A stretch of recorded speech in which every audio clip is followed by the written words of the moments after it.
story about the lake fever. We can skip to the coital fury. You didn't say yes or no, neither. You whispered, hurry,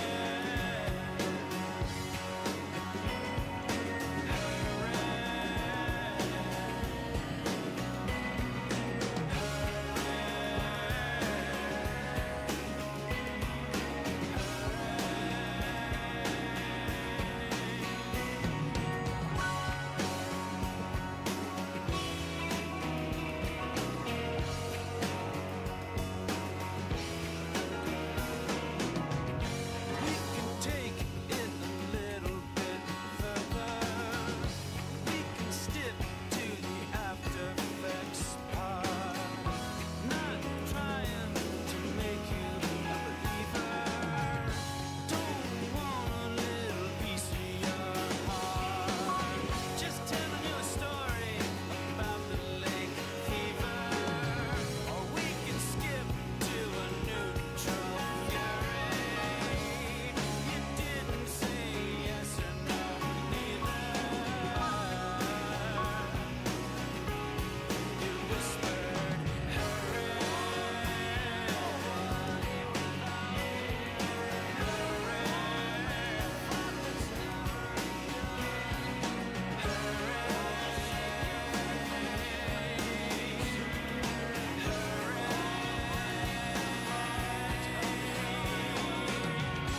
wanna be your wheezing scream door. Wanna be your stars of unwind. Wanna be your roaring floorboard. Wanna break the hearts of everyone. 'Cause discontent till there's ceasing an investigation. Bring back the days of ends and get citizens. Time well spent till we're talking in whispers again.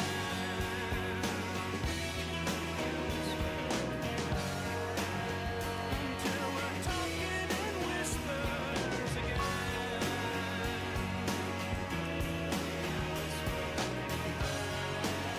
Until we're talking in whispers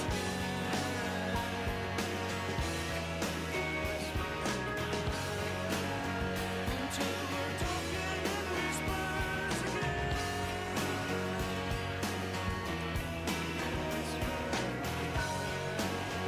Until we're talking in whispers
into the pit of purgatory. I go for glory, I'm taking inventory, counting all the tough luck ducks while I narrate, relay and equate, dictate and debate, 'cause my fate is to be making history.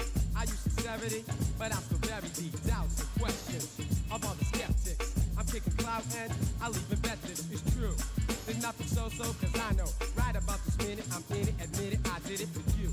'Cause this is what I'm into. So chill while I instill that we almost fulfill the proper mission for us. And yo, this is a must. To these lines on my rhymes I attest. These are the words that I manifest. I manifest. Take to the words that I manifest. Take to the words that I manifest. I suggest you take a rest for the words I manifest. They will scold you and mold you. While I impress upon you the fact that I use my tact that rhyming, proclaiming, and chill while I attract that girl you're with. I got a sincere quality. I give her all of me, 'cause you're too small to be trying to rip. So let me uplift and shift my gift. Let's go to the fullest capacity. I got tenacity, because I have to be the brother who must live and give with much insight and foresight to ignite, excite, and delight. And you might gain from it, or feel pain from it, because I'm ultimate, and I'm about to let off knowledge, wisdom, understanding, truth with truth. So won't you throw a hand in the air? Put up a peace sign and please find it. Though we're feeling good, we should, we could, we would. Stop. Think for a moment, okay? And then sway while I convey that we must do away with all the stress and the strife. So God bless your life. Use kindness and never blindness. And you will find that this perspective is best. Check it out. These are the words that I manifest. I manifest.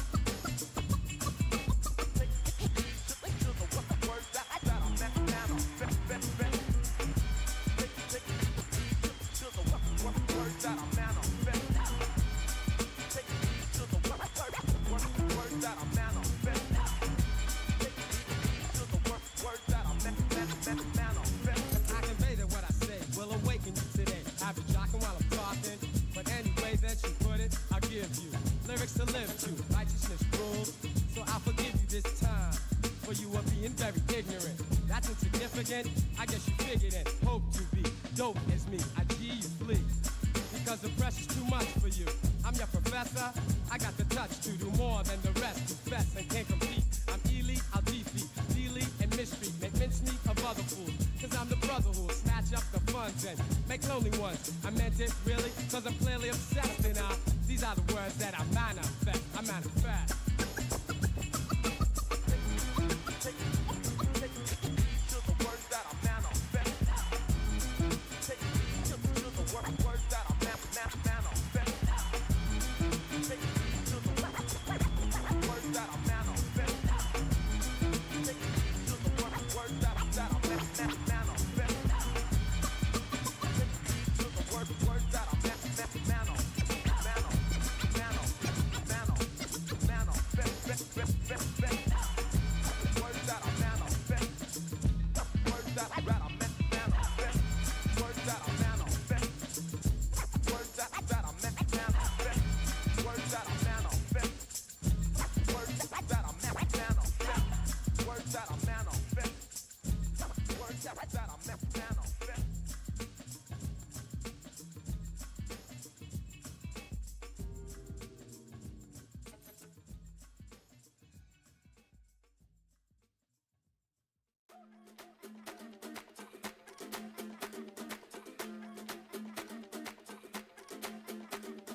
Mr. Worldwide to infinity, you know the roof on fire. We go boogie, oogie, oogie, jiggle, wiggle, and dance like the roof on fire. We go drink drinks and take shots until we fall out like the roof on fire.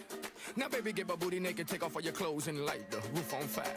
Tell her, baby, baby, baby, baby, baby, baby, baby, baby, baby, I'm on fire. I tell her, baby, baby, baby, baby, baby, baby, baby, baby, baby, I'm a fireball.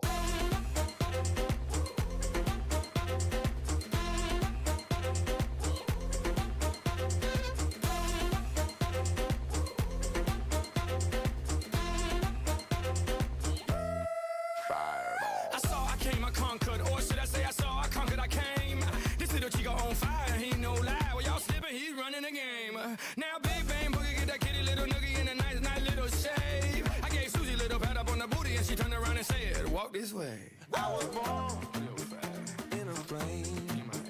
Mama said that every word was on my name. I'm the best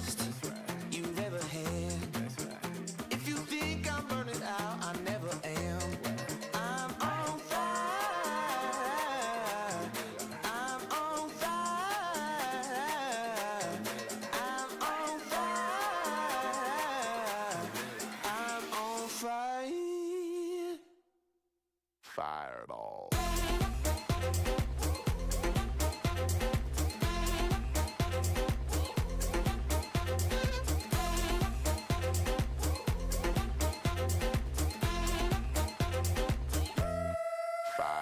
Sticks and stones may break my bones, but I don't care what y'all say.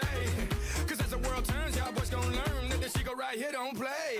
That boy's from the bottom of the map, MIA, USA. I gave Susie a little pat up on the booty and she turned around and said, walk this way. I was born in a flame. Mama said that every word was on my name. I'm the best you've ever had. If you think I'm burning out, I never am. I'm on fire.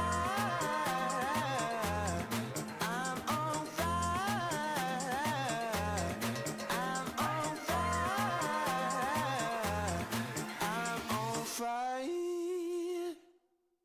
Fireball.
I'm a Fireball.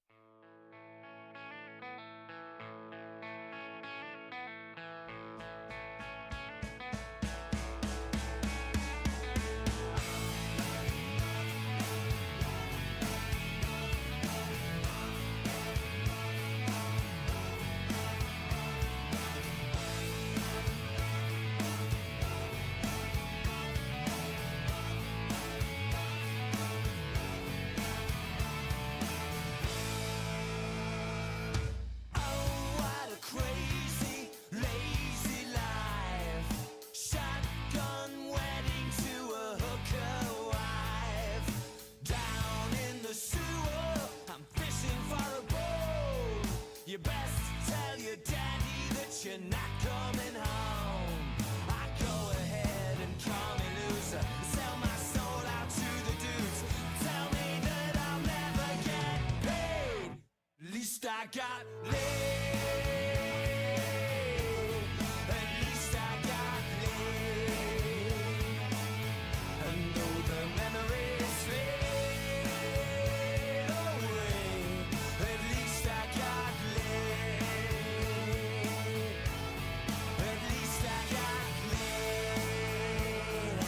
Oh, what a tragic waste of time, snugging with that model as she chops out a line. Not much to offer, she's nothing to say. Well, I thought she was a lesbian, but I think that I'm gay.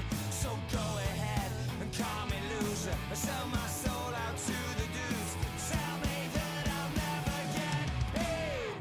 At least I got laid. At least I got laid. And though the memories fade away, at least I got laid. Now I know all I need to know. I've had my highs, I've lived my lows. Got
Trying my patience, try pink carnations, red roses and yellow daffodils. Don't forget the flowers someday, I know you will. Displays of affection and all good intentions, why don't you just send me the bill? Don't forget the flowers someday, I know you will. Lately been taking me way too seriously. Ooh. I can't ever explain why I don't feel your pain.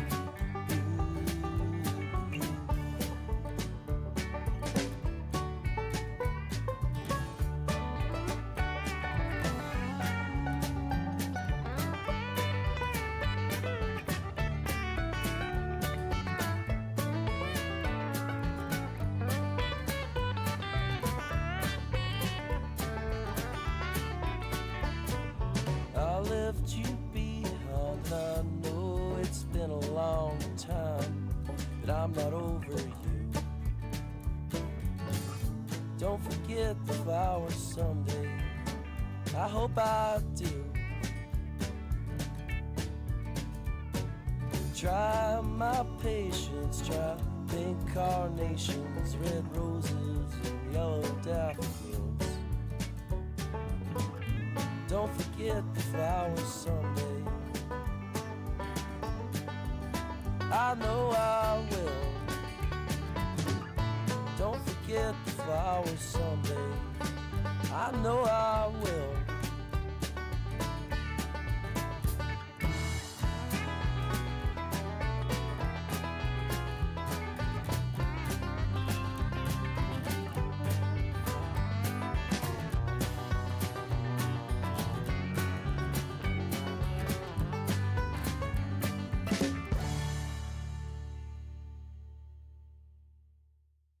Yo, Shock, man, people been coming up to me saying, yo, man, what's up with the underground, man? You guys old school, new school, R&B, or hip-hop? What should I tell them? Now this is not your average everyday rap song. We won't be rocking bells that go a ding and a dong. The bass drum or hip I won't be lingering on. Check out the way we kick it on the microphone. The funky beat is playing and we're swinging along. The underground is rocking with the hip-hop song. The drums are ringing with the serious tone. The clock this, y'all. We're on the microphone. Our MCs. You like the way we swing? Well, listen close and make sure you don't miss a thing.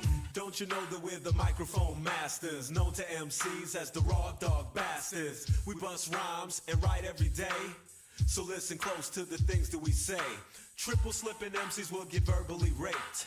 We'll send you home with that look on your face. So just rock this, you can't stop this. Or just rock this, try and clock this. The funky beat is playing and we're swinging along.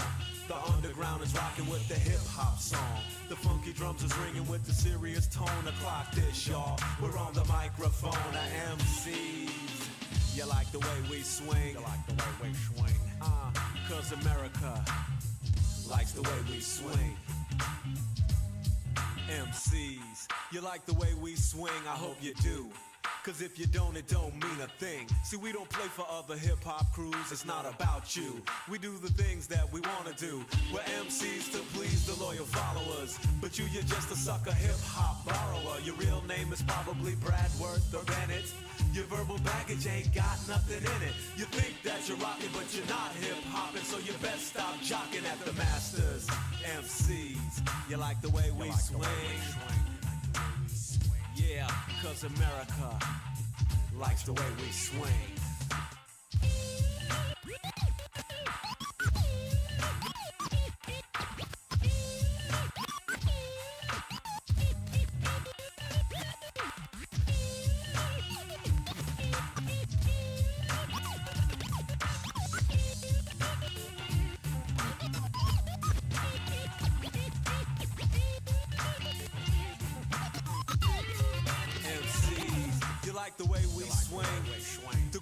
told you that you're nothing but an underling. We're talking trash, we kick it kinda cocky. You can't deny it though, the drums are good and sloppy. The funky beat is playing and we're swinging along. The underground is rocking with the hip-hop song. The funky drums are ringing with the serious tone. The clock this, y'all, we're on the microphone. Our MCs like the way we swing, like the way we swing. Cause America likes the way we swing. You're triple slipping. You rhyme like a school teacher, about convincing as a preacher who smokes reefer. Why don't you give it up? Just put the mic down. Get out of town with that noise, this is the underground. Not your average everyday rap crew. You can tell by the things we say, the things that we do. The funky beat is playing and we're swinging along. A clock this, y'all, we're on the microphone. The MCs, you like the way we swing. You like the way we swing. Yeah, cause America, likes the way we swing. And you don't stop.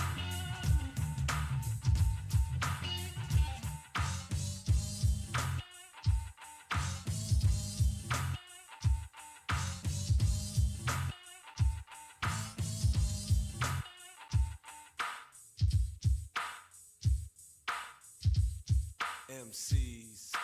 They don't know. MCs. They don't know. MCs. They don't know. MCs. What I know. DJs. They don't know. DJs. They don't know. DJs. They don't know. DJs. What I know. You see, we have no time for suckers who bite with their lowers and their uppers. We came here to play, and what we really want to say is MCs. Why don't you take a chill pill?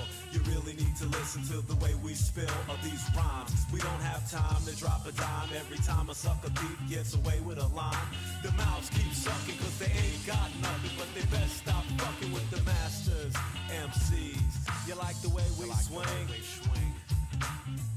Yeah, cause America likes the way we swing. MCs, you like the way we swing? Cause Africa likes the way we swing. MCs, you like the way we swing? Cause down in Australia, they love the way we swing. MCs, you like the way we swing? Yo, cause Zimbabwe likes the way we swing. MCs, you like the way we swing? Cause over in the Philippines, they love the way we swing. Yeah, MCs, you like the way we swing? Don't you know the UK, y'all, likes the way we swing? MCs, you like the way we swing? Even in Cleveland, they like the way we swing. MCs, you like the way we swing? Japan likes the way we swing. And you don't stop, keep on gonna rock till we hit the top of one time. In your mind, y'all, get busy, get busy, get busy, get busy.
Driving on the highway, cruising so fast, I want time to fly. Fun, fun, think about fun. You know what it is. I got this, you got this. My friend is by my right. Hey, I got this, you got this. Now you know it. Kicking in the front seat, sitting in the back seat. Gotta make my mind up. Which seat can I take? It's Friday, Friday. Gotta get down on Friday. Everybody's looking forward to the weekend, weekend. Friday, Friday. Getting down on Friday. Everybody's looking forward to the weekend. Partying, partying, partying, partying. Fun, fun, fun, fun. Looking forward to the weekend. Yesterday was Thursday, Thursday. Today, yeah, it's Friday, Friday. We so excited. We so excited. We gonna have a ball today. Tomorrow is Saturday and Sunday comes afterwards. I don't want this weekend to end. It's Friday, Friday. Gotta get down on Friday. Everybody's looking forward to the weekend. We gonna get down Friday, Friday. Getting down on Friday. Everybody's looking forward to the weekend. Partying, partying, partying, partying. Fun, fun, fun, fun. Looking forward to the weekend. Friday, Friday. Gotta get down on Friday. Everybody's looking forward to the weekend, weekend. Friday, Friday. Getting down on Friday. Everybody's looking forward to the weekend. Partying, partying, partying, partying. Fun, fun, fun, fun. Looking forward to the weekend.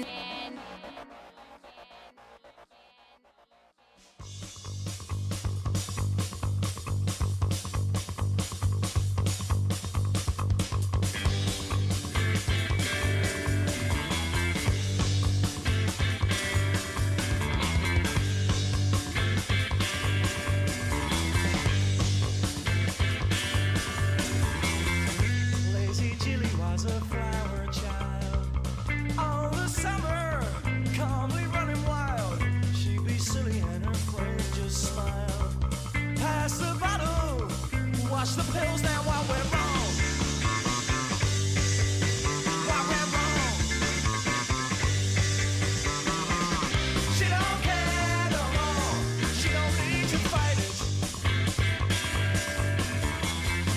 She don't care no more. She gets paid on Friday.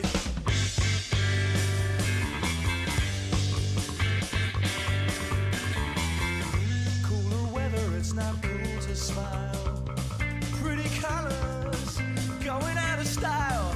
It ain't so bad when you get used to it. Once you clock in, you'll take any shit alright. Ain't that right? She don't care no more. She don't need to fight it. She don't care no more. She gets paid on Friday.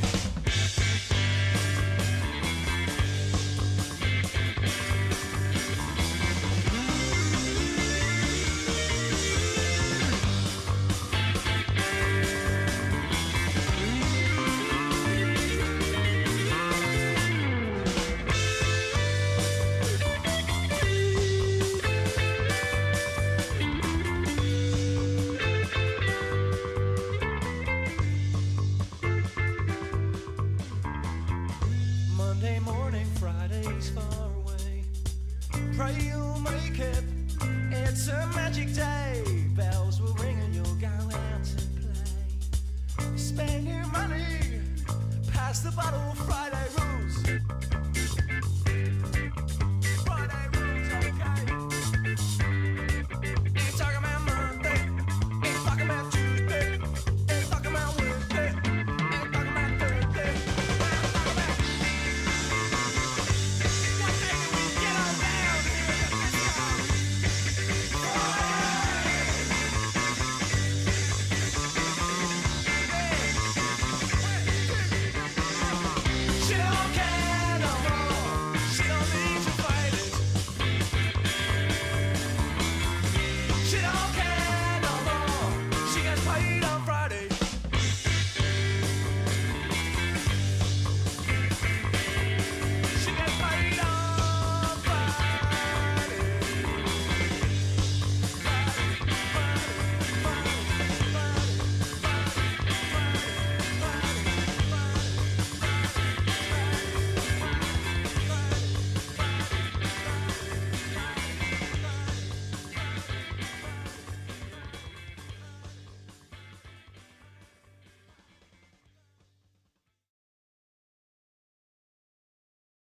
RITER Radio is a BKR Media production. Welcome to the morning meeting, everybody. Or should I say the whenever you decide to show up meeting? I said the hip, hop, the hippie, the hippie, the hip, hip, hop, and you don't stop the rocket to the bang, bang, boogie, say up, jump, the boogie to the rhythm of the boogie to beat. Now what the hell is to the dish, to the ripping, to the beat? I'm here, the groove, and my friends are gonna try to move your feet. Say I am Wonder Man, and I'd like to say hello. To the black, to the white, the red, and the blue, the purple, and yellow. But first I gotta bang, bang, the boogie to the boogie, say up, jump, the boogie to the bang, bang, boogie.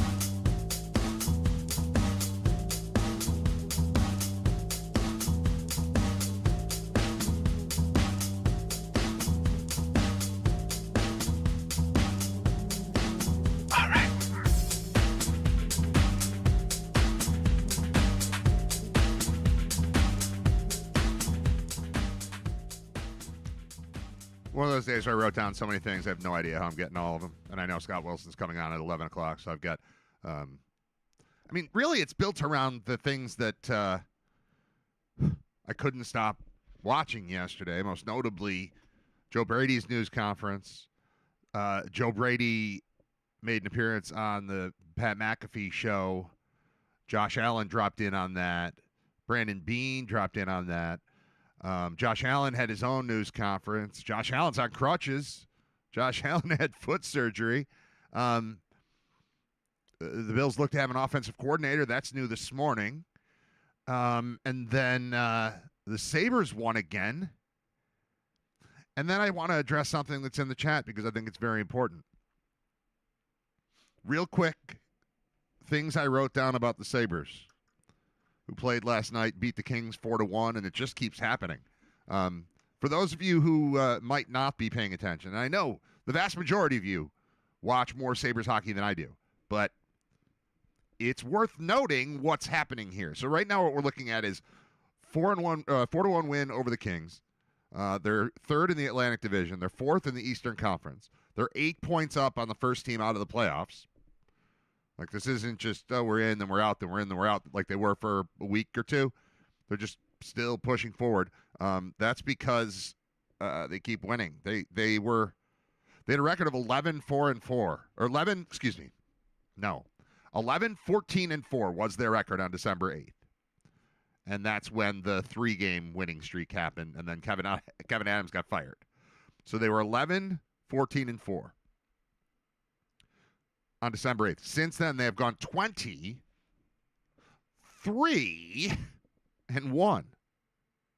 to put them at 31 wins, 17 losses, 5 overtime losses. Alex Tuck had a hat trick. Darlene had one the other night. Alex Lyon has won 10 consecutive games. He's one of only, 5 or 6 active NHL goaltenders to have done that. The record for active goaltenders being at 14 right now. So, yeah. I mean, they go on the ice expecting to win, and then they just do. And they're scoring like crazy. And this is entirely different from anything we've seen in a long, long time out of this team. And it's super cool. I was out at one of the 4 practices that my kids had yesterday. We had 3 basketball practices and a baseball practice between 4:30 and 8 o'clock at night. And everybody made it to all of them. We did it somehow.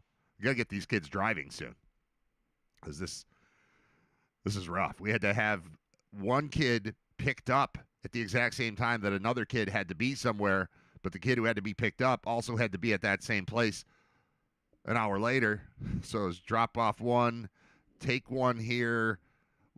Wife picks him up, brings him here, takes him to baseball. I bring 2 of them home from basketball. I go back and pick up a kid from baseball. Somewhere in those travels, it was at the baseball practice, the hockey game was on. I'm standing around with a couple of the other dads, and the conversation just turned to Kevin Adams.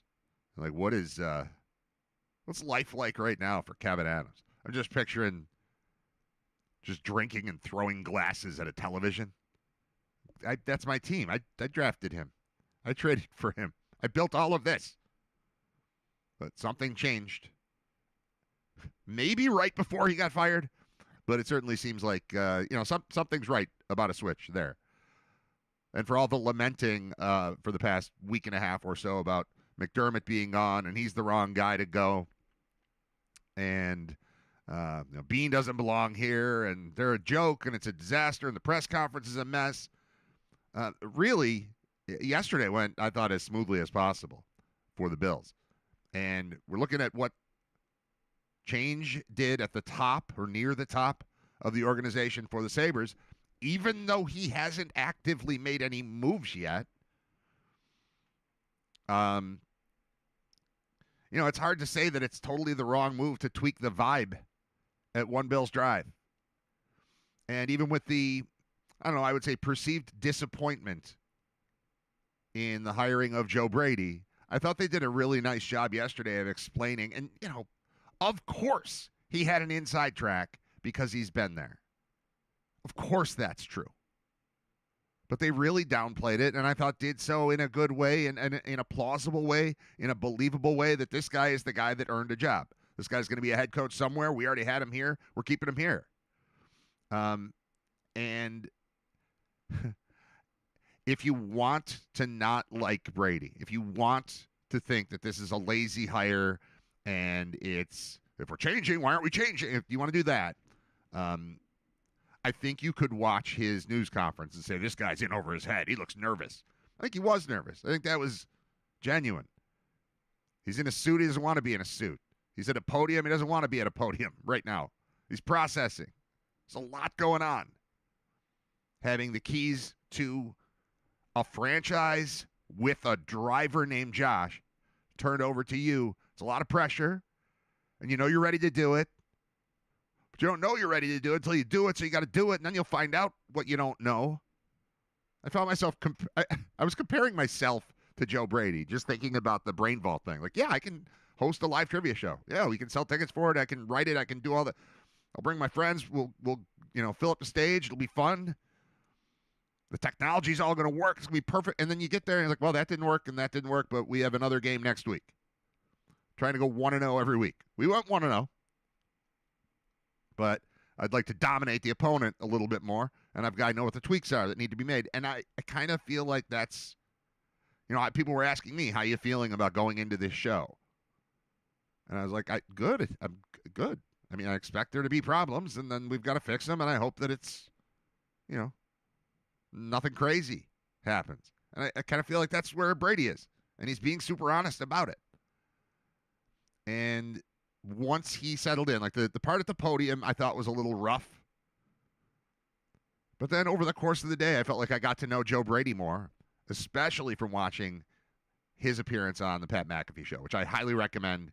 I'd put the link up, but then you'd go watch that instead of hanging out with me. And you still could do that. You still might. I can't control it. But hearing him in a very loose environment, talking about how, I trip over my words and I curse a lot.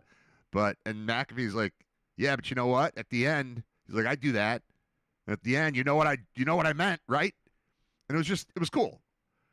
And it made me start wondering how much of Sean McDermott not being fun impacted the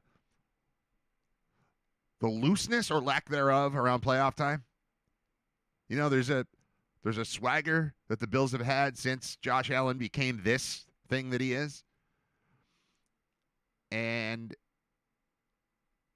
there's a tightening of the organization, of the team on the field that we see on display repeatedly in the playoffs. And again, I'm never going to just point at McDermott and be like, you blew it.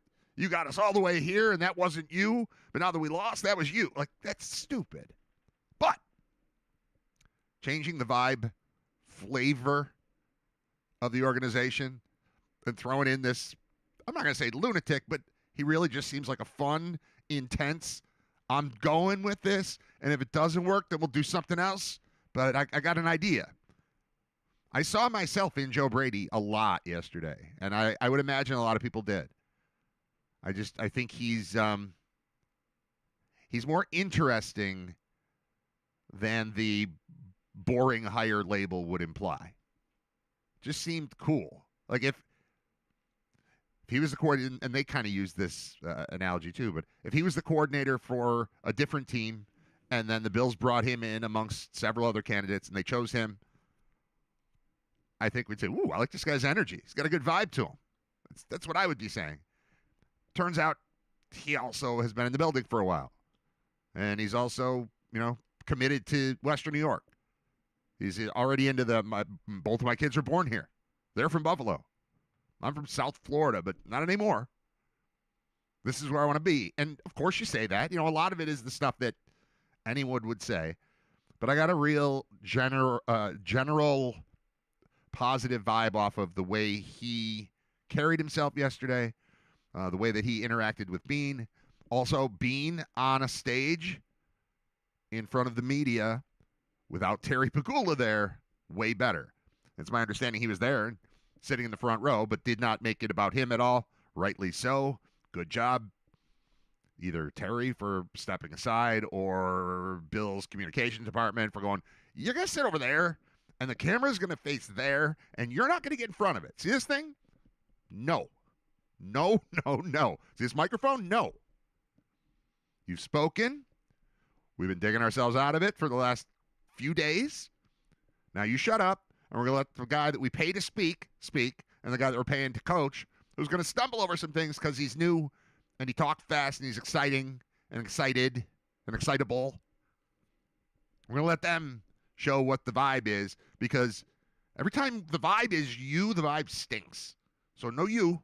You go there. Camera go there. And we'll be fine. All right, real pressing issue here coming from the chat. Hold on. And I think it's a great question. It comes in from Ben. I'm going to scroll up for it. I'm sorry. Anyone else wondering how Brad is going to maintain his fantastic new look? Seriously, do they give you instructions on how to keep looking that good? And that comes from an interested listener named Ben. Thanks for calling, Ben. Thanks for writing. Thanks for your interest. Thanks for the compliment. I do look good. Again, good for me. It's a relative term, but I went from zero to hero. I'm a 80s sitcom. I came down the stairs. I took off my glasses. I undid my ponytail, and now I'm this. Although I will say, it's been a week, and while when I came home from getting taken care of at Buffalo Trim, I thought it was a little jarring. Like I walked in the house and just kind of strolled upstairs. My wife's there. Like, open the door, stick my head in. She's like, oh, okay, all right. And I knew it looked. What's the word? Not fake, but it didn't look like me. Like it looked a little too put on. I looked AI. I looked a little AI. But with a week of growth and things getting a little scruffed, like I started thinking about sending a text to Isabel, my stylist. I'm just going to start calling her that. When I say Buffalo Trim, I am referring to my stylist, Isabel. But like, what length? I don't know what they call those things, shields or whatever, to trim this, because it's fine right now, but this is a week's worth of growth, and I'm not like halfway back to what I was, but it's noticeably longer and less put together, and I want to know, I don't want to accidentally cut it down too short. I want to get back to exactly what it looked like a week ago. And I don't want to have to go every week. I don't need that. The hair can go, I would say, probably 3 weeks or maybe even a month before I have to go do it again. But this, like, what's the plan here? I did one time use the little edging trimmer one, like you get the line back, and like there and down here. But I haven't done anything to any of this. And I don't know if I'm being needy if I send a text to my stylist and say, what do I do now? It's been a week. It feels pretty lame. But I might have to, because I'm wondering the same thing as you, Ben. How long can this last without something being done to maintain? Nick in Depew says they give you a pamphlet or something. Coach says he has to go back weekly to get it dyed. That's not true. Ben comes back in. That level of improvement is worth the weekly visit, or at least following the directions in their Maintain Your Awesomeness instructional booklet. It's inside the it's what's inside that counts, says Ray. All right, the rest of this I don't know about. Not related to the show. It's fine. So yeah, I am concerned. We're still doing fine, but I think there is some level of maintenance required between now and stage show number 2, Brain Vault at the Kaz, Tuesday night. Tickets available at thekazbuffalo.com. I've gotten really good feedback on that. In fact, I have this is Nick who's in the chat anyway, but there's an email from Nick that came in that I meant to read, and I forgot to do that yesterday or the day before. It says, a brief thank you from a listener. Brad, hi there. I had the pleasure of attending your first show at the Kaz Tuesday night. My friend and I both had a great time. I stumbled onto the podcast a few months ago, and it's become regular mid-morning company at my desk. There's a real charm to the show, and it reliably makes me laugh. Regarding the gift box I left with you, I was experimenting with multicolor 3D printing on a single layer, and the idea felt like a fun prototype and a fitting gift. Definitely handmade, definitely not perfect. I think it's perfect. They're both perfect. But I think I managed to beat the Temu version. That's true. Thought it was a light. I really thought that they were sending me one of these lights. These 2 lights. I thought that was going to be the thing. And I'd have a switch, and I'd turn them on when I was on. Maybe I'd put something up on the door to keep the kids out. I got a metal sign. It's about 8 by 12. Now I have this. 2 of them. And I'm not going to light it up. It lights up. But on the screen, it looks worse lit up. Here, I will light it up. See that? You can't see it as well, but it does that. It's got dimming. Various phases. So I've got 2 of these. That's what we're referring to. 3D printed. It's better than the Temu version. I couldn't decide which version I like better, so you got 2 to do with as you'd like. Thanks again for all the free entertainment and for a fun night at the show. Looking forward to podcast episode number 1,000 and everything in between. Thank you. And that is from Nick in Depew. Thanks, Nick. Appreciate it. Nick chimes in constantly. He's always listed as number 1 on the chat thing. Are you getting more attention at home, if you know what I mean? How am I going to choose to answer that? Yes. I mean, yes. It worked. It was a giggle at first. Story of my life. It was a giggle at first. I will say that I was called, in a real moment, I was called young man by my wife, who is 6 years younger than I am. And all I said was, I want to look about 6 years younger. And then she called me young man. The answer is yes, Ray. Thanks for asking.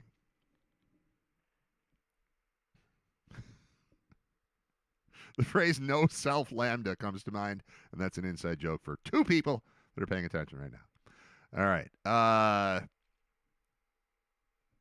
The other thing I saw, back to Brady, I had so there's a lot going on yesterday, right? Yesterday was do the show. I'm working on editing video from the previous show so that we could do promotional stuff. Buffalo Trim wants it. The financial guys want it. I want it. YouTube needs it. The fans need it. The Kaz wants it. Everybody wants it. It's a pretty heavy undertaking, editing down 7 different cameras. I could just stop overthinking it. I could just plug it into AI, too, and let it come up with what it wants. Maybe I'll do that. Because I'm overthinking it and get stuck. So anyway, the show ends.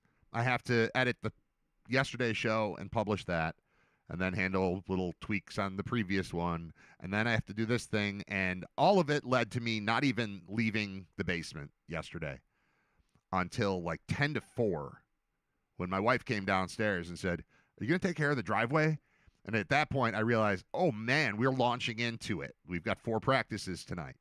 I've got to go. I've got a truck, so I can get out of the driveway, no problem. But it had not occurred to me that it was still winter and snowing because, the kids went to school. Usually if there's a thought of snow, they're home. Shockingly, they're in school again today, which is amazing, back to back, especially once I heard last night that Buffalo schools were closed. I'm like, okay, now everybody's just going to fall in line. Not the case with our district, which is awesome. So the kids are at school. But it's 10 to 4 when she's like, yeah, the driveway is pretty bad. And I can get out because I have a truck and I can just blast through what the plow did at the bottom of the driveway. But she's got a minivan, and that's not blasting through anything. So I have to leave in about 15 minutes to take my kid to his basketball practice. But also, I'm then coming back, picking up another kid to take him to his basketball practice. And after I leave is when my wife's going to have to try to get out of the driveway with the van. So I enjoy snowblowing, but not at the kind of pace I had to do it yesterday. So it was hustling and moving heavy snow with heavy equipment. And yeah, it's got, it powers itself and it, pulls ahead and all that stuff. But it's still, when you're trying to do it faster than you should, it's grueling. So I had like a 14-minute grueling snowblowing session that still did not do enough to satisfy us long term. But it was enough for me to get out and her to get the van out of the driveway. And I'm like, I'll just park in the street. I'll deal with it when I get home. So it was hurry. Oh, and I needed a shower. No, I didn't. That's 2 days ago. I'm sorry. That's another story. So it was just hanging out, just staring at a computer, just editing video, just sending emails and answering things and working on little league crap, all the stuff that I do. But I was caught up in it and forgot, oh, yeah, there's a whole world outside that you need to attend now. And I had to clear the driveway for that. So it was driveway, drop a kid off at basketball practice, come home, get changed, go to basketball practice, coach a basketball practice, sit through another one that my other kid had since been dropped off to, then bring those 2 kids home, then go pick up my other kid from baseball practice, then come back here, then snowblow. And what happens when I snowblow? 30 seconds into snowblowing, out of gas. And guess what? That was the last of the gas. Now I have to go to the gas station just to finish. I had 11 minutes of snowblowing to do. I got through 3 of them and then had to pack that up. And all of it is just messy because it's, traipsing in. Oh, now I have to get my keys. And now I have to find my wallet. And now I have to go, where's the gas can? And now I have to go to the gas station. And I'm wearing the puffy coat because in the boots and all the stuff. And it's just like, I like snowblowing on, while I complain about snow days. Snow day, nobody's got to go anywhere. Got all day to do it. Load up podcasts on the headphones. I'll do the neighbors' driveways, too. We talked about this with Bob Gone last week. I'm right near a corner lot, and the house has been vacant. They're moving in a couple weeks. So it's kind of like they come over, and they've been actually really good about keeping it clean. But they're not in the house yet. So it's kind of like, I'll help out. New people, why not? So there's a lot, and I don't mind doing it. I don't mind being out there for 2 hours. I do mind being out there trying to do it all in 10 minutes and then trying to do it again real quick to wrap up and realizing I'm out of gas and having to go get that. When I finally was done with that, I came in the house. It's Thursday. Grey's Anatomy's on. It's not that I don't like the show. I can't even be in the same room as it. I get grossed out by it's fake. I know it's fake. But surgery on TV is just so gross to me. I can't stomach it. And then I tried a couple weeks ago to be in the same room, just facing the other way. I was on a couch, but away from the TV. And just the stuff they were talking about was so gross that I had to get away. But you can't get enough of it. So I was like, all right, I'm going downstairs. And I turn on TV, and the first thing that comes up is YouTube. Not YouTube TV, but regular YouTube. And it's the Bean and Brady press conferences are there. But then also there's a Josh one I didn't know happened. So I sit and I watch that. And then that finishes. And I felt great. watching him, of course. When do you ever watch Josh Allen, aside from that one where he cried that I didn't watch because I don't want to see that one? Where do you not come away feeling great after listening to Josh Allen talk about playing football for your team? So I did that. Then the next suggested video was Pat McAfee show. So I watched, I don't know, 20 minutes or something, however long that was, of Brady on that show, which, again, I highly recommend. And then it recommended Fitz. The Ryan Fitzpatrick and Andrew Whitworth do a podcast together, and Fitz did a whole thing. Because I know I saw an article a week or so ago where, and I didn't read it, but the headline was that Fitz said it was absolutely wrong to have Josh involved in the search. So I don't know if that's really what he said or that's just the headline version of it. But in my mind, he's got a negative kind of view of how the Bills have been operating here. But I click on this thing, and it's just, I mean, Fitz is so great to listen to. But he said he just wanted to understand it, so he called Brandon Beane. And he got Beane on the phone. And then he went on to explain everything that Beane had told him and what made him feel better. And it made me feel better. And I already felt better because I had watched both of the Brady things and the Josh thing and this, and the Sabres had just won again.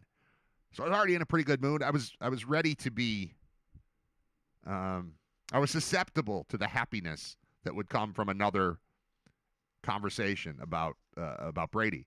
And it came from Fitz, who obviously, smart guy, interesting guy, fun guy, loves Buffalo, loves the Bills very clearly. And that's another one I would recommend. Like, part of me is like, don't watch or listen to this. Go do that. You'll feel better. This is just me telling you the stuff that made me feel good. I'd like you to feel good too. And I don't know that I can provide that service. I'll try, though. I'll try. Scott Wilson will be on at 11, and he helps provide that service also. Oh, the other thing that came on, this I just remembered, this is what I fell asleep to. This is why I woke up feeling so great. So it was, I wrote down Brady on McAfee, even better. Fitz and Witt talk to Beane. I wrote vibes, and I put an exclamation point. Not positive what I meant by that, but I know that I meant that I felt good watching all this stuff. Vibes, exclamation point. And then the next thing that just popped on YouTube, because the algorithm knows me so well, was an episode of 120 Minutes from MTV. MTV is what I tried to say. And I know this happened a few weeks ago, too, where a random episode of that show popped up, and I watched the whole thing, and it was great. This one was even better, though. This was live performances from the guy who's the host, who I vaguely remember, but the name didn't sound familiar. Real soft-spoken, long dark hair, not super long, but like alternative to long. It was just a series of live performances from the year 1993 that had taken place in the MTV studio. And the first one was Cherub Rock, Smashing Pumpkins, and then it was Juliana Hatfield with an acoustic guitar doing the song My Sister, which I remember from playing it at WGSU in my college radio days at Geneseo. And I always liked the song. I liked it so much better seeing this live acoustic version from 93. And it just went from there. It was incredible. Violent Femmes doing Add It Up live. In fact, now that I think about it, that's where I left off. It was just, I heard day after day. And then I paused it to do something else. Then I wound up at the computer, and then I just went to bed. So that's the next time I turn on my television. It's going to be that day after today, which is great. We're playing that song. I'm not right this second, but when I take a break, we're playing Add It Up because, yeah, I haven't heard it in a while. And I was so excited. I think I had to go to the bathroom and get something to drink. And then while I was doing that, I thought of something I needed to do on the computer. And then after a while, the TV just shuts itself off, and then I forgot about it, and then I walked away. So that must be what's going on. Add It Up. There it is. They said apparently they had played 3 times in that studio, and they had done Blister in the Sun, and they had done Kiss Off. And the guy's like, but here's the best one. And it is the best one. And we're going to play it when we take our break just before Scott comes on. What do we got in the chat? Nick and Depew, you must get your lady thoughtful gifts. Got to take a page out of your book. So, yeah, she likes Tage and is going to her second Sabres game tomorrow. So she's getting a big folding Tage the Mage sign to hold. I'm going to be honest with you. While I love these signs, I cannot pretend to understand what 3D printing is. And I've known of its existence since very early. I remember being in a place that did 3D printing, I don't know, it's got to be 15 years ago. And it was marvelous. But I don't understand what it is. And I've got friends who have these things in their homes. And Nick is my new friend, and he's got one in his home, and he can do stuff like this. I can't get my regular printer to work most of the time. It's just a LaserJet. HP, name brand. But most of the time, it's just like, nah, I don't want to. Every time I turn it on, I have to reinstall it. I mean, it's an automatic thing that pops up on the screen. But I turn the printer on, it goes, and then the thing pops up on the screen. Like, you want to install this printer? Like, yeah, again. Yeah, just like I did 20 minutes ago when I printed something. That's just a 2D printer. I'm just printing show sheets. I got to do that again. This is my last one, I think. But it's going to give me struggles all the time. Like, what is possible with a 3D printer? I mean, I know people, like, there's a problem with 3D printing of weapons and things, but I don't understand what it is. I don't understand what's going on. Maybe I should just look it up. Maybe I'll look it up. Because this is one of those things where I think we all kind of pretend we know. And some of you do. Obviously, Nick does. But I'm just going to type in 3D printing and see what comes up. How about 3D printing? What is it? What's that? 3D printing. The action or process of making a physical object from a three-dimensional digital model, typically by laying down many thin layers of a material in succession. Also called additive manufacturing. It's the construction of three-dimensional object from a CAD model, computer-aided drawing. That one I know. Or digital 3D model. Yeah, we're doing the Wikipedia page on 3D printing right now. Because I don't feel like Nick should be able to make these signs. And I'm glad he does. I'm glad he can, I should say. And I'm glad he did. And I'm thankful. But it doesn't seem like that should be possible just in your home. But it is. It can be done in a variety of processes in which material is deposited, joined, or solidified under computer control, with the material being added together, plastics, liquids, or powder grains being fused, typically layer by layer. In the 80s, 3D printing techniques were considered suitable only for the production of functional or aesthetic prototypes, and a more appropriate term for it at the time was rapid prototyping. As of 2019, the precision, repeatability, and material range of 3D printing has increased to the point that some 3D printing processes are considered viable as an industrial production technology. In this context, the term additive manufacturing can be used synonymously with 3D printing. One of the key advantages is the ability to produce very complex shapes or geometries that would be otherwise infeasible to construct by hand, including hollow parts or parts with internal truss structures to reduce weight while creating less material waste. Fused deposition modeling, which uses a continuous filament of thermoplastic material, is the most common 3D printing process in use as of 2020. So this is 6-year-old information on 3D printing. There's a bunch more. I still don't totally get it. I mean, it's computer, and then you tell it what to do. And I mean, is it all plastic? Everything's plastic. Like, you can design what you want with plastic on a computer and then say, do this. And then it just does that. Is it that simple? Maybe it's that simple. Am I overthinking this or underthinking this? I don't like to do either. I just want to think it.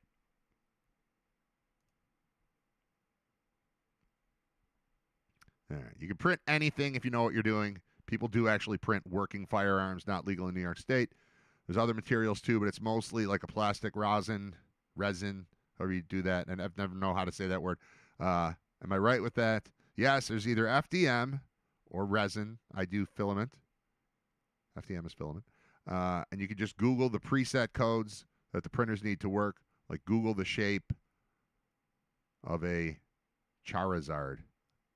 I don't know what a Charizard. Now I got to look up Charizard. Did you make that word up? You make that up? You messing with me? You people messing with me in the chat? I'm going to find out. Coming for you, Charizard. An orange dragon-like Pokemon. Okay. Yes, it's a made-up word, but in reality, aren't all words made up? Yes. It's known in Japan as Lizardon. You know that? Talking Pokemon. This is our first ever Pokemon discussion here on RITER Radio. It took 255 episodes to get here, but damn, here we are. Hey, can you, you guys that are on YouTube, you guys are here right now. Can you please follow me on Spotify? It's RITER Radio. I keep getting these messages from Spotify like I'm doing it wrong. They're saying with the number of listeners we have, the number of downloads we have, the number of this, that, I should have about 275 followers, and I have 97, and it's telling me I'm doing it wrong, and I'm supposed to be asking you, and it's self-serving, obviously, to Spotify. But if you could do that so they'll stop yelling at me, that would be cool. And if you're not subscribed on YouTube, obviously that's something, too. I've been seeing those numbers go up. Thanks in part to these little digital shorts that are being generated without my... it's just like working in the background, an AI thing where it's just grabbing clips and putting images above it. And, most of those are getting 1,000 views or something like that. I put up one the other day that got to like 5,000 views really quickly. But little by little, those things are kind of tricking people into subscribing to the channel where, I think it's more about this. But, life might be more about 20 and 30-second clips right now. I do a 2-hour show. There are a lot of 20 and 30-second clips. I just don't have time to find them and make something of them. But AI does. So that's why sometimes they're goofy. All these things that you see online. You're watching, if you're like me, you get caught up in these, whether it's shorts or reels or anything where there's videos, and sometimes they're 4 seconds long, and sometimes they're a minute 20 long. And a large number of them seem to just cut off mid-word and then restart. That's AI. Like, it's good. It's not perfect. But it is putting stuff out there and getting people to find the show a little. So I'm going to let it keep doing it. There are probably some tweaks I could make to make them look better. But, again, I can't do everything. And I got that thing working kind of. Like, even this, today, I don't know if you've noticed, this box around me. So I'm in here. But, like, the stuff that's there, see how that RITER Radio thing is just squished? And if you're watching on YouTube, I think the whole block is not taking up the full screen. I don't know what I did to make it like this, to like squeeze it together. And it was like, this is probably why I didn't continue watching 120 minutes and see Violent Femmes do Added Up live in 1993, even though I really wanted to. Because I came and I sat down in here, I was messing around. I always, as soon as I remember, I changed the episode number to the next one so that I don't do a whole show with the same episode number on the screen as the previous show, which happens on occasion. And I think that's what I thought of. Like, I got to change the number. And I was like, let me try changing. And all of a sudden, I squished it. And, like, the countdown thing, I'll switch over to that. Like, the countdown is totally fine, totally normal sized. See that? That's the way that always looks. But then when we switch back to me, the part I'm in here is fine, but the rest of it is squishy. Like RITER Radio up there is tighter together than it usually is. The stuff down here is even more illegible than it usually is. I'm going to get rid of that soon. This is not this. No. That's not round anymore. That's egg-shaped, oval, oblong, something. Not round. I don't know what I did. But I don't have time to, like, who cares? Who cares? I'm just going to leave that alone. And the AI videos that are being produced, they're working. Not amazingly, but they're working, so I guess I just got to let that go. Followed and left a rating. Good. Yes. Thank you. Thank you, Nick. It's like this guy works for me. Love this guy. It helps that every time, probably in my mind, every time I look on the screen and it says Nick in Depew, there's a crown and it says number 1. Where he's like, oh, he's the top seed. So I'm inclined to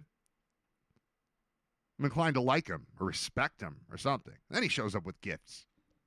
Damn, man. This is easy. All I had to do to get these lights is 253 episodes of a show. If I quit doing the show after number 250, actually 252, right? Today's 5, 252. Show was over. When did Brain Vault? Got this. Could have just, that's it. Be like, haha, I win.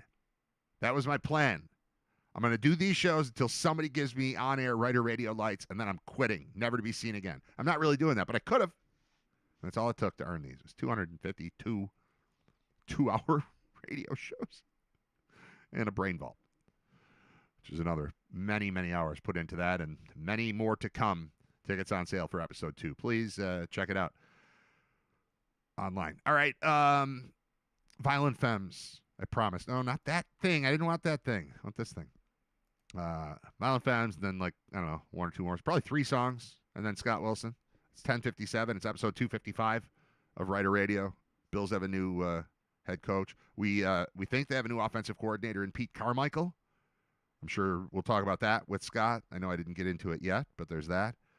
And the other thing I didn't mention was the commercials contained within 120 minutes. It seems like whoever recorded this on VHS in 1993 was living in Virginia at the time. The commercial for Do the Right Thing bail bonds is among the best local TV ads I've ever seen. And then that led right into a Waffle House commercial. It was fantastic. If I can find those, I will play those. I'm going to see during the break. While I'm doing this, I'm going to look for that. Because I think if I open YouTube, it'll still be on that same video. We'll be right at the 120 or the added up part. I think. We'll see. All right. Scott Wilson's next. I'm Brad. It's RITER Radio. Stay here.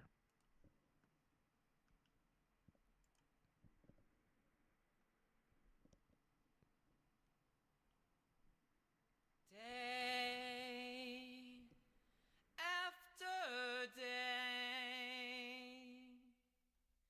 I will walk and I will play, but the day after today, I will stop and I will start.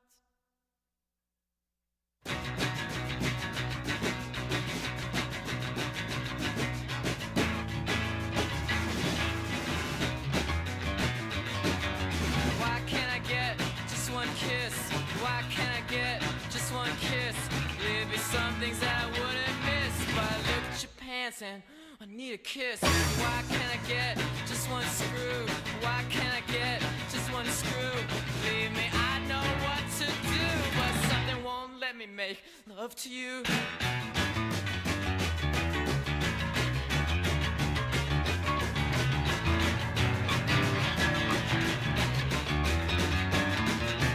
Why can't I get just one fuck? Why can't I get just one fuck? I guess it's got something to do with luck, but I waited my whole life for just one day after day. I get angry and I will sing that the day is in my sight. When I take a bow and say goodnight. Oh my mama, mama, oh my mom, have you kept your eye on your son? I know know you've had problems, you're not the only one. When the sugar left, you're on the run. So mo my mama, mama, mo my mom. Take a look now, look what your boy has done. He's walking around like he's number one. So he went downtown and he got all my guns. Don't shoot, shoot, shoot that thing at me. Don't shoot, shoot, shoot that thing at me. You know you got my sympathy, but don't shoot, shoot, shoot that thing at me. Don't shoot, shoot, shoot that thing at me. Don't shoot, shoot, shoot that thing at me. You know you got my sympathy, but don't shoot, shoot, shoot that thing at me.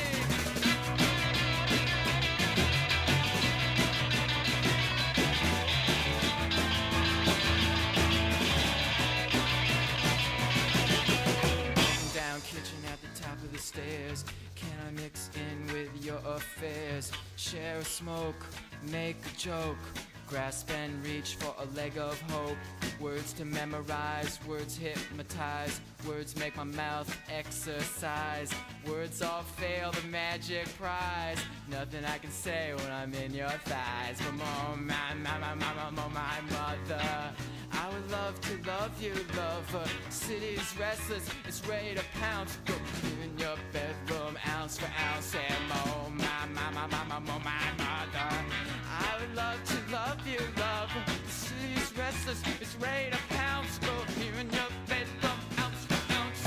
I've given you decision to make, things to lose, things to take. Just she's about ready to cut it up. She said, wait a minute, honey, I'm gonna add it up. I'm gonna add it up, add it up, add it up, add it up, add it up. So you gotta add it up, and add it up, up, day. Add it up, I get angry, and I will say that the day is in my sight. When I take a bow and say goodnight.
dinner's on fire while she watches TV. And if you ever wondered what it's like to be me, she takes all my money and leaves me no smokes.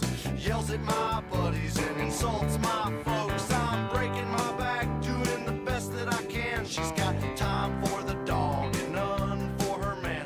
And I'm no dope, but I can't cope. So hit the fucking road and piss up a rope.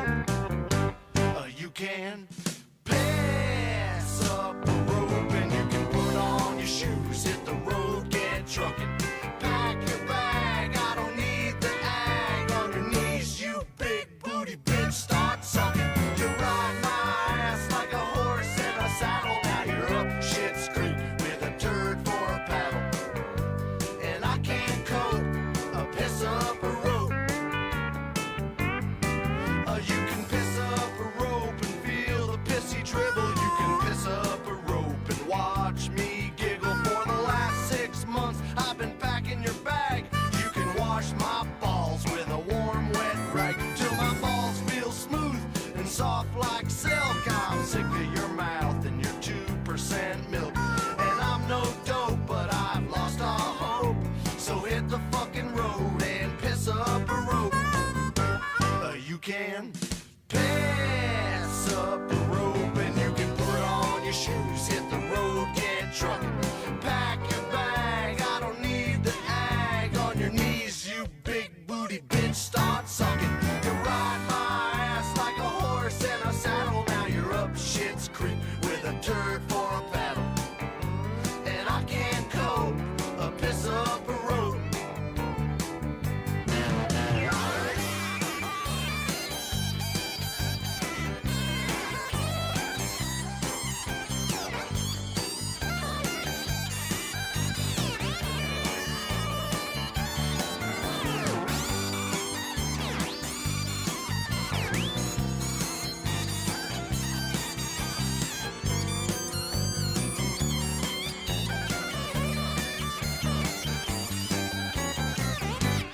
You can pass up a rope and you can put on your shoes, hit the road, get trucking. Pack your bag, I don't need the ag. On your knees, you big booty bitch, start sucking. You ride my ass like a horse in a saddle. Now you're up Shit's Creek with a turd for a paddle. And I can't cope, piss up a rope. You can pass up a rope and you can put on your shoes, hit the road, get trucking. Pack your bag, I don't need the ag. On your knees, you big booty bitch, start sucking. You ride my ass like a horse in a saddle. Now you're up Shit's Creek with a turd for a paddle. And I can't cope, piss up a rope.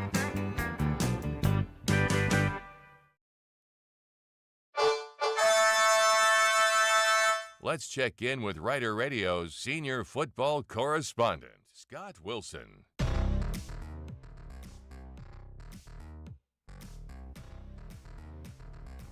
right, we're bringing in Scott Wilson by phone. We're not putting Scott Wilson's fake face on the screen yet because I found the thing I was looking for. It's this commercial run. I was watching 120 minutes from 1993 last night.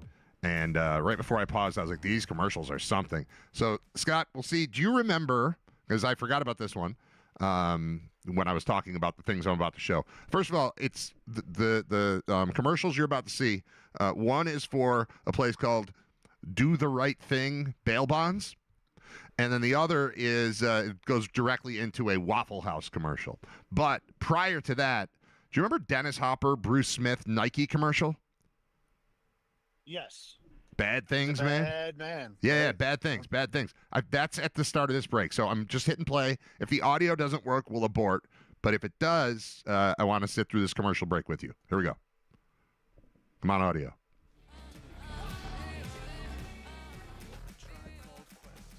All right. I have to turn that music off. That's my problem. So it starts off with just a preview of things that are happening on MTV in '93, and play the song "Believe" by Dick. All right, here we go. Plug into the new buzz.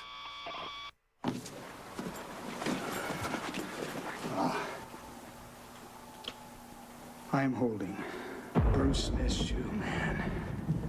Do you know what Bruce does in these shoes, man?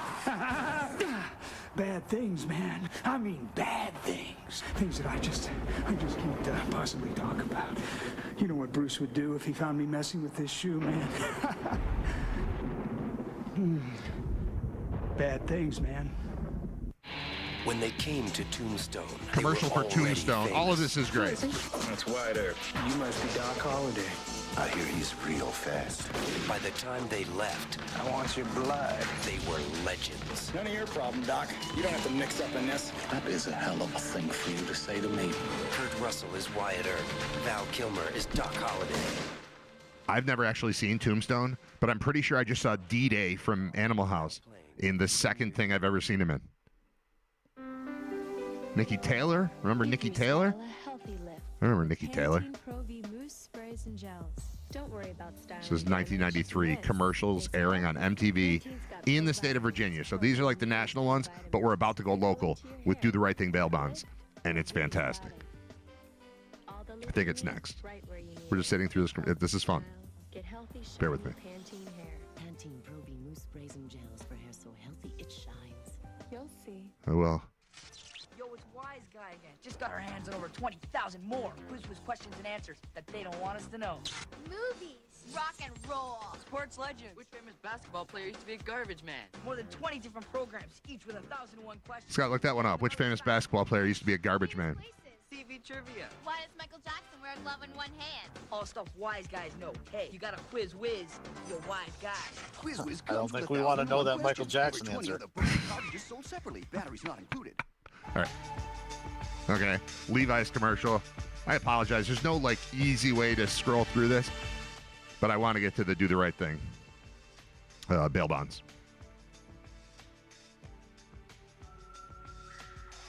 This obviously is a commercial for pants. Yeah, do you know who the person is in the Levi's here? No. Is it a famous person or is it just a No, it's model? children. This is like a kid's one. Nobody I recognize. Okay, here we go, I think. Hello, Mama. I'm in jail and I need help. But, son, I don't have any collateral. There must be someone who will work with honest people. Do the right thing, bail bond. You don't have any collateral? One moment, please. Ma'am, if we put our heads together to post a bond, will your son appear in court when required? I trust God he will. Everything works out just fine. Things are always right when God's will is done. Things are always right when God's will is done. Welcome to Waffle House. May I take your order? I just don't know.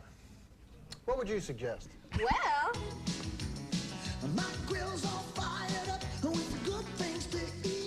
Just plates and plates of super unappealing food. Yeah.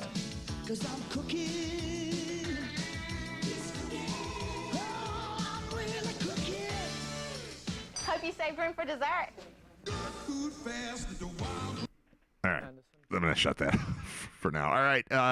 I think it's interesting that the older woman asked the question, what do you do when good people just need collateral and don't have any? And it's like, well, I mean, the whole basis of the call is that one of you is not really that good of a person. Apparently. But we can trust him.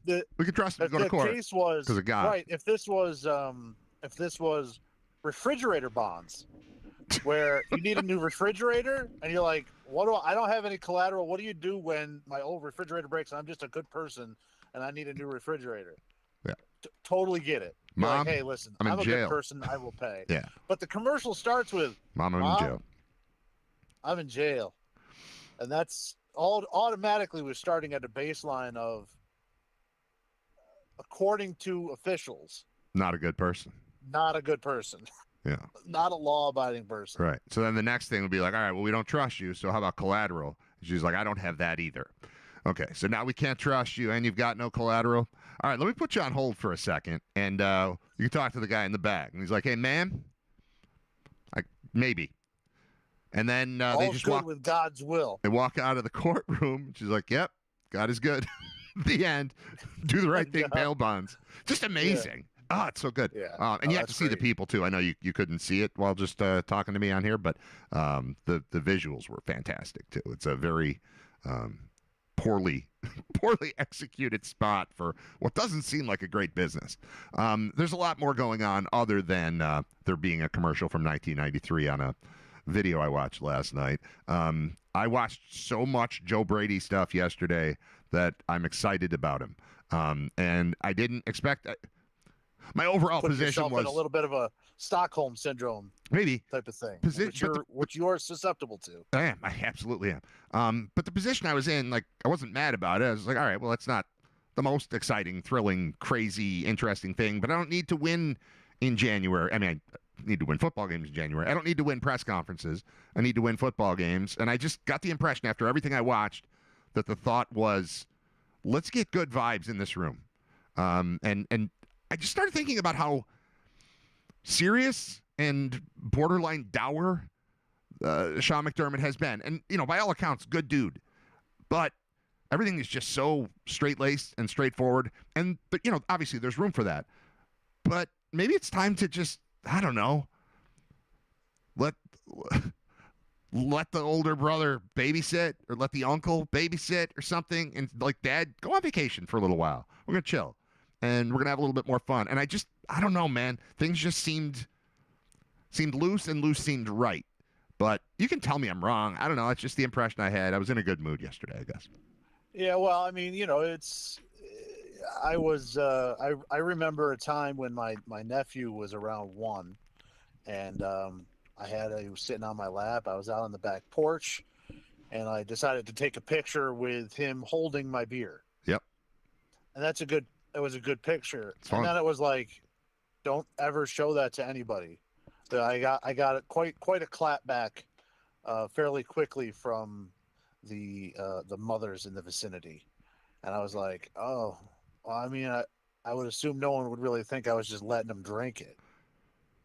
He does, he barely eats solid food. I'm not going to say, right. Take a swig. But okay, I went along with it, and it's, I hear you. It's a little bit of, all right, this is work.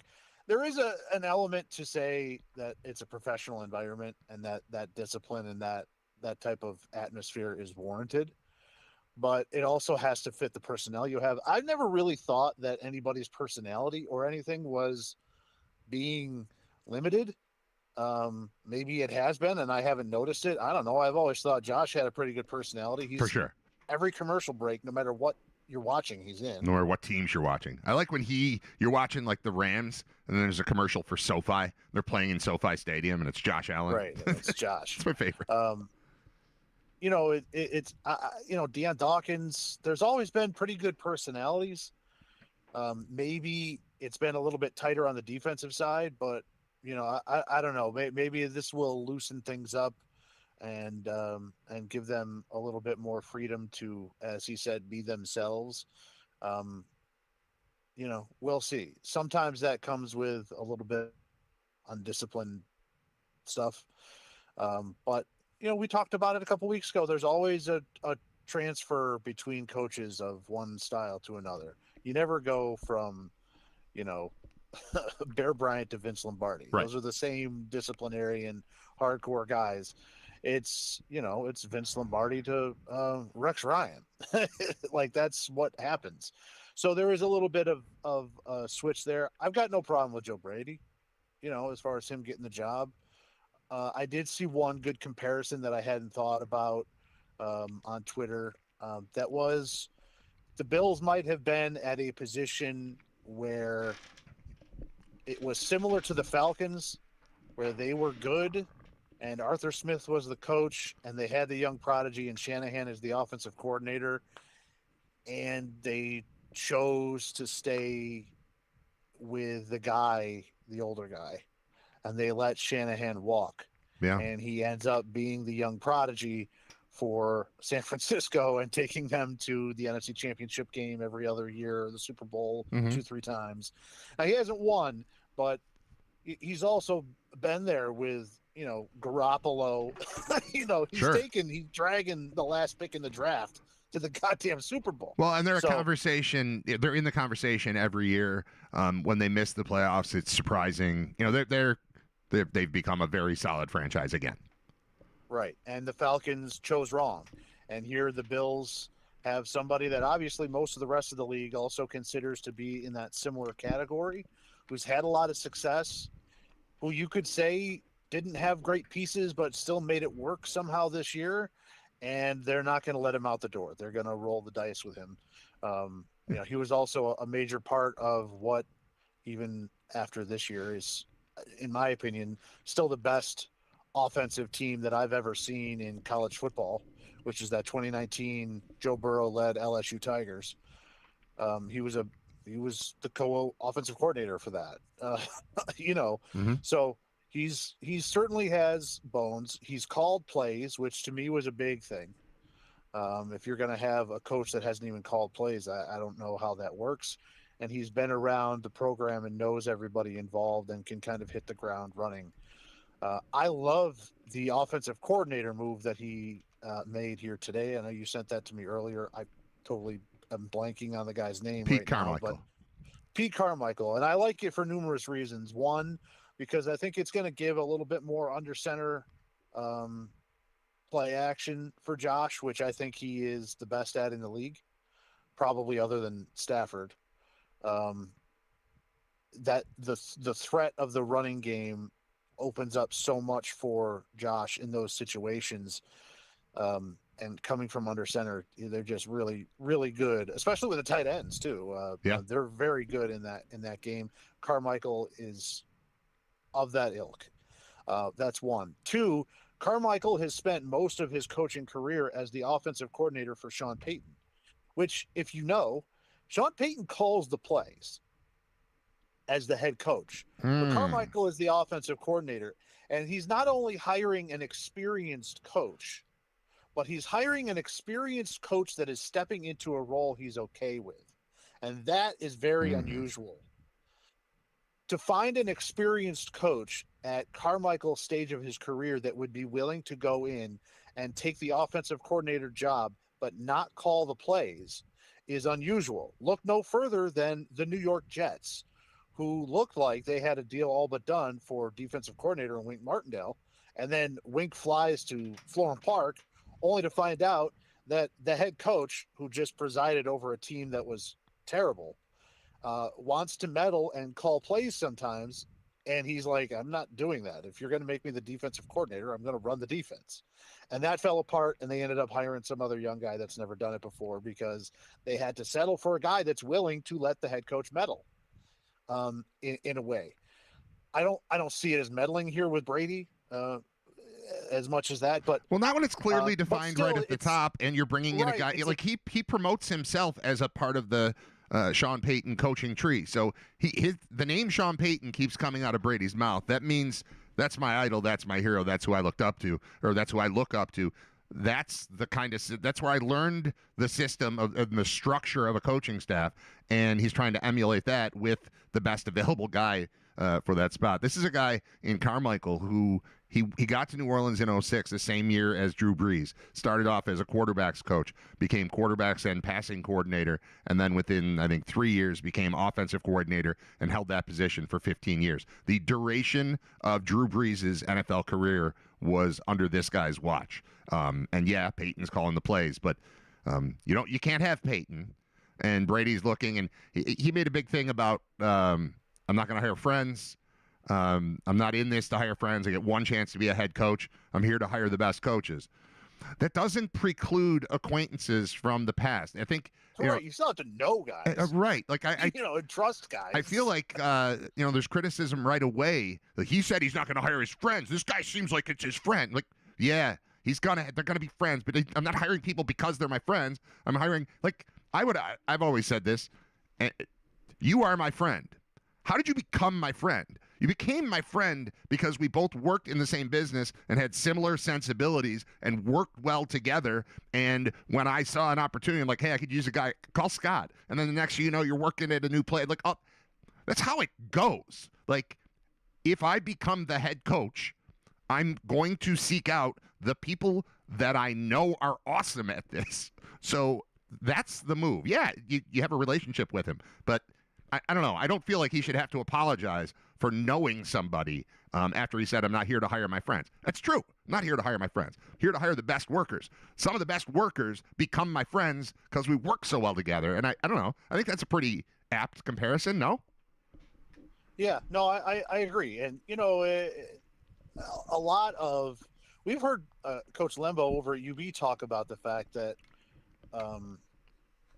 you know, his time in between head coaching gigs was essential because he was able to meet and make relationships with a lot of new coaches and meet a lot of new up-and-coming guys. That's how Joe Bowen ends up there, is he was able to make relationships with people and you know, see new ideas and meet new people and things like that to be able to rejuvenate his coaching tree.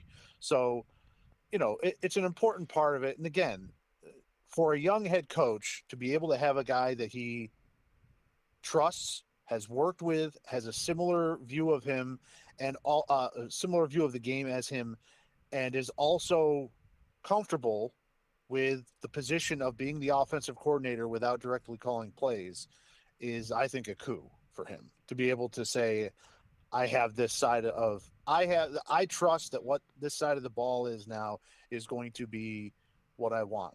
And we're going to fill it out with everybody else and the other assistants. But I've got a guy that I know, I trust, is good, and is comfortable in the position. You know, I don't think he has to worry about losing Pete Carmichael unless he's going to get a head coaching job. You know what I mean? He's not going to – if he wasn't fine with the situation, he wouldn't have spent 15 years behind Sean in the Payton same role, right? Right. So he's going to the same role, and I think it's very important. That was a really good hire. Very important for him. You know, to have an experienced ear and a guy there who's been there, done that, seen everything in the league, like Carmichael has, for a young head coach, I think is invaluable in general. But to have him in that position is a good hire. Yeah, the connections I just think are awesome. If I'm Joe Brady, like, I love Sean Payton. He made me who I am. We think about football the same way. This guy thinks about football the same way. This guy is comfortable in that role. This guy was just a part of the offense that beat our team in the playoffs, and then their team lost in the playoffs, and we just took this guy away from there. You know, that's interesting to me. I don't know how you pull that off, if that's money or if that's you know, power or just better. I don't know. I don't know how you get somebody to switch in that spot. But good job. In Denver, he wasn't the OC. He was just an offensive analyst. Oh, senior offensive assistant. There it is. Yeah. Okay. Yeah. Okay. So he so it's a promotion in that. So yeah, he's I'm sure going to get paid more and more of a promotion. Okay. Yeah. He's been there for a couple of years. Went there with Peyton and was with Peyton forever in New Orleans. So he hadn't been elevated to that spot yet, but you know, obviously on track to, you know, maybe be that at any at the drop of a hat if somebody leaves. So okay, that makes sense. And I would assume he's also seen Bo Nix and Josh Allen. Right. That then has to make a choice, which horse he's hitching his wagon to. Yeah. Yeah. No, and that becomes a pretty easy decision. Well, that was the next thing I was going to ask before you pointed out the OC, you know, not being the OC there. Like, yeah, it's simplified very much so, but interesting that he would walk from Peyton to a Peyton protege who's, you know, younger than he is, I would assume. Yeah, quite a bit. Carmichael's 54. How old is Joe Brady? 36 or something? 38? I think. 37, 38. All right, whatever. It's fine. It's nothing crazy. He's ready. He's ready. I mean, like he said, you don't know till you know. So, I don't know. I felt great about it. I felt like I got to know him yesterday. And I also understood how you could interview 9 different candidates and still go, you know who I enjoyed hanging out with? Was that guy. Joe. Yeah. Joe. You know who entertained me and made me feel good about myself and made the room feel right? Was that guy. And I think more than anything, what they're trying to tweak is a vibe. They're not trying to overhaul a coaching staff. They're trying to tweak a vibe. And I think this guy seems like a perfect candidate to do that. And then he, in theory, comes with competence. This first hire looks like a very, you know, a perfect veteran type of hire. Again, you never know. Maybe we'll hate him 6 months from now. But as of right now, I couldn't feel better about everything I heard and saw yesterday, including his appearance on the McAfee show, or Ryan Fitzpatrick talking about him on his show with Andrew Whitworth, and talking about Bean and the process, and all of it just made me feel great. I went to bed happy as a Bills fan yesterday. Well, good for you. Thanks, man. Thoughts? I was just going to do it, too. All right, what else? I've got some. I've got a bunch of stuff here. Okay.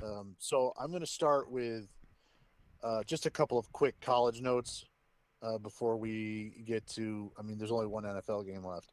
A couple of quick college notes. They both have to do with the Big Ten. This week, the Big Ten released their football schedule for next year. The reason why that's interesting and fun is that I didn't see a stat for it, but this is the first time I can remember it. The last 3 national champions, Michigan, Ohio State, and Indiana, will all face each other in this coming year. With the rotating schedule and there being 85 different teams in the Big Ten, this becomes unusual now. And I think that that's fun between, obviously, Ohio State, Michigan, the weekend of Thanksgiving, but then in October, the other 2 matchups where we're going to get to see the best 3 teams from the last 3 seasons. I know they're totally different, but sure, that's still a fun thing that very rarely happens. The other thing from the Big Ten is that after the new year, some of the financial stuff starts to come out as far as teams in the conference, especially for schools that are state universities.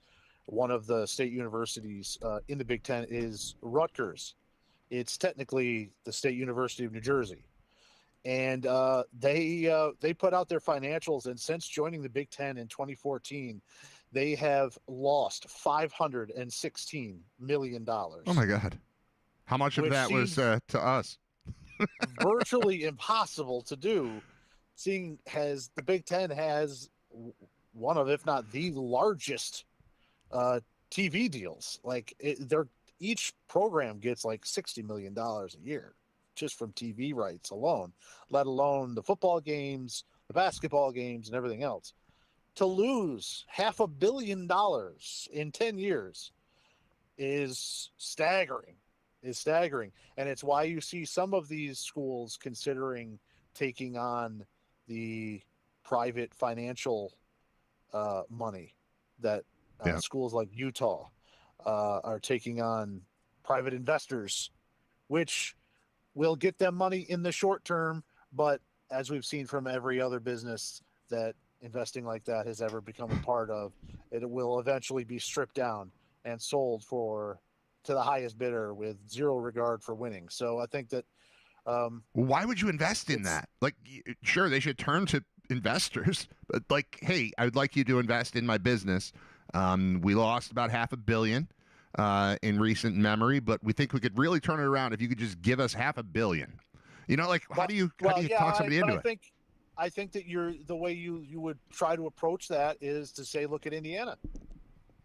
They got Mark Cuban and a couple of other famous alums involved, got money, brought in the players and a coach, and went, are 2 for 2 in the playoffs and won a national championship. So I think if you're Rutgers, you could say, listen, we're in a recruiting hotbed. We can start here. We're a short drive from other recruiting hotbeds in Pennsylvania and Maryland, Upper Virginia. We could do this, but we don't have the money. And I think that would be the approach. Like everybody's approach now is going to be selling, we could be the next Indiana. I don't know if that's possible because now that if you think everybody's going to try to be the next Indiana, it's going to mean that all the prices for all these players are going to go up. Right. Pretty rapidly. So you may think you could be the next Indiana, but you could be the next Indiana. Unfortunately, that's 4 years ago. You need to be the next Indiana and find the next Signetti, though, right? I mean, that's the whole story there. The money works, but you got to get all the people right, and then those people have to get the people right. And Indiana got the people right, and it's an incredible story. But how replicable is it for a school in New Jersey or anywhere? I don't know. You're right. That's the model. We're going to be this. My movie's going to be the next Pulp Fiction. Well, okay, I can see what you're trying.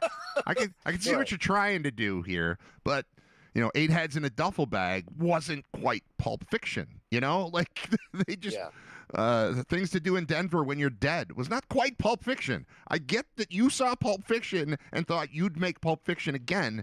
It didn't work. You didn't have the same vision for it. You didn't have the right guy at the top.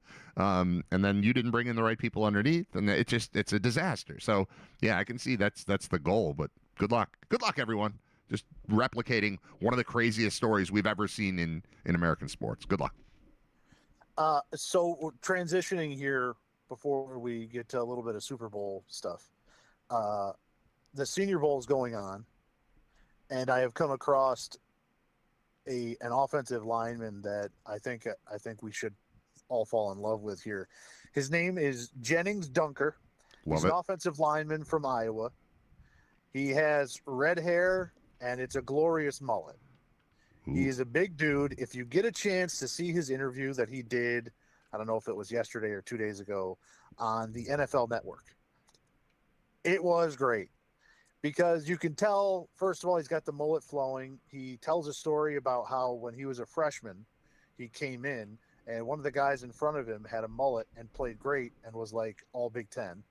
But then he cut it the next year. It wasn't as good, and then grew the mullet back the following year and got drafted. So once he saw that guy's power was seemingly derived from his hair, he said, I am growing a mullet and keeping it, and I hope that I can get drafted. Wow. He's already going from the point of, I think the hair is the deal. He's also talked quite a bit about his food regimen, including the day before games. He has like big plates of pasta, then waits an hour to have 3 cheeseburgers and hot cocoa. Oh my God. Which is great. And then also admits that when he's on the sidelines, he does have snacks and drinks coffee. He drinks coffee on the sidelines. Yeah. They're like, how do you like your coffee? He's like, black. That's the only way to take it. You just got to take it straight up. Wow. What's his name? Jennings Dunker. Jennings Dunker. Jennings with a G, by the way. It starts with a G? Like Gennings? Yeah, Jennings. Gennings? Yes. Jennings Dunker. Jennings Dunker. Offensive lineman from Iowa. All right. There he is. He's got the guy. flow. Oh, yes. Oh, yes. Yeah. Oh, my. Yeah. Can he play? Yeah, he play a little bit. He's at the Senior Bowl. Yeah. He can play. What's the draft projection? I don't know. Probably a mid-round pick, I would imagine. Right? Dunker, I don't know, but I want him. Draft. Yeah. Oh, yeah, this guy. He's got sort of it's kind of a Joe Dirt. It's kind of a Kid Rock. It's kind of there's like a Stifler thing going on there, too. Kind of a Doug Henning in one of the shots. Oh, I need this guy. Big, dumb mustache. Yep. Stupid mullet. Yeah. Oh, yeah. Yeah. Okay. Good scouting. Yeah. No, that's a guy that you're like late first, early second. He is. He has the absolute possibility in Buffalo to be a star. Oh my God! Picture if to be a star because he's very well spoken. I like him better than Josh. He has a great attitude. Did really well in the interview. Seemed fairly nice.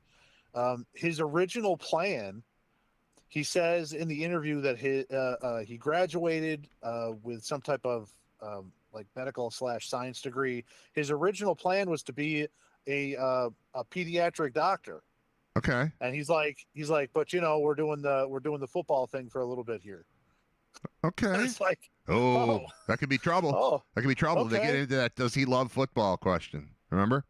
Well, Remember that can hurt people. Then let him slip down the draft. All right. Yeah. Right now it says late first, early second round pick. Just AI overview. I'm not looking at anything in anything specific. Just a general assessment of the whole thing.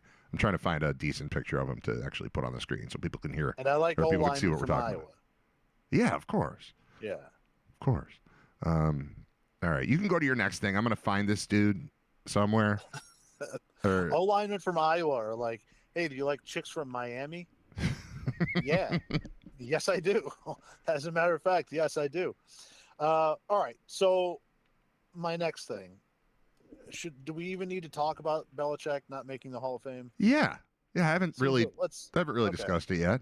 I find it fun, but I also find it wrong.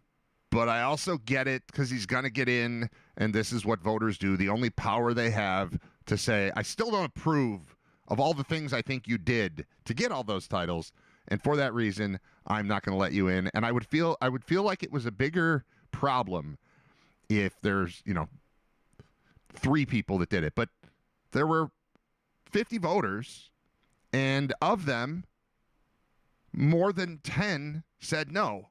So that, to me, kind of says, look, this is a sentiment that's there in the room. It's not just some holdout. This isn't a jury where somebody's hanging it because they refuse to listen to what everybody else is saying. More than 20% of the people voting said, nah, not right now. And so that makes me feel better about it.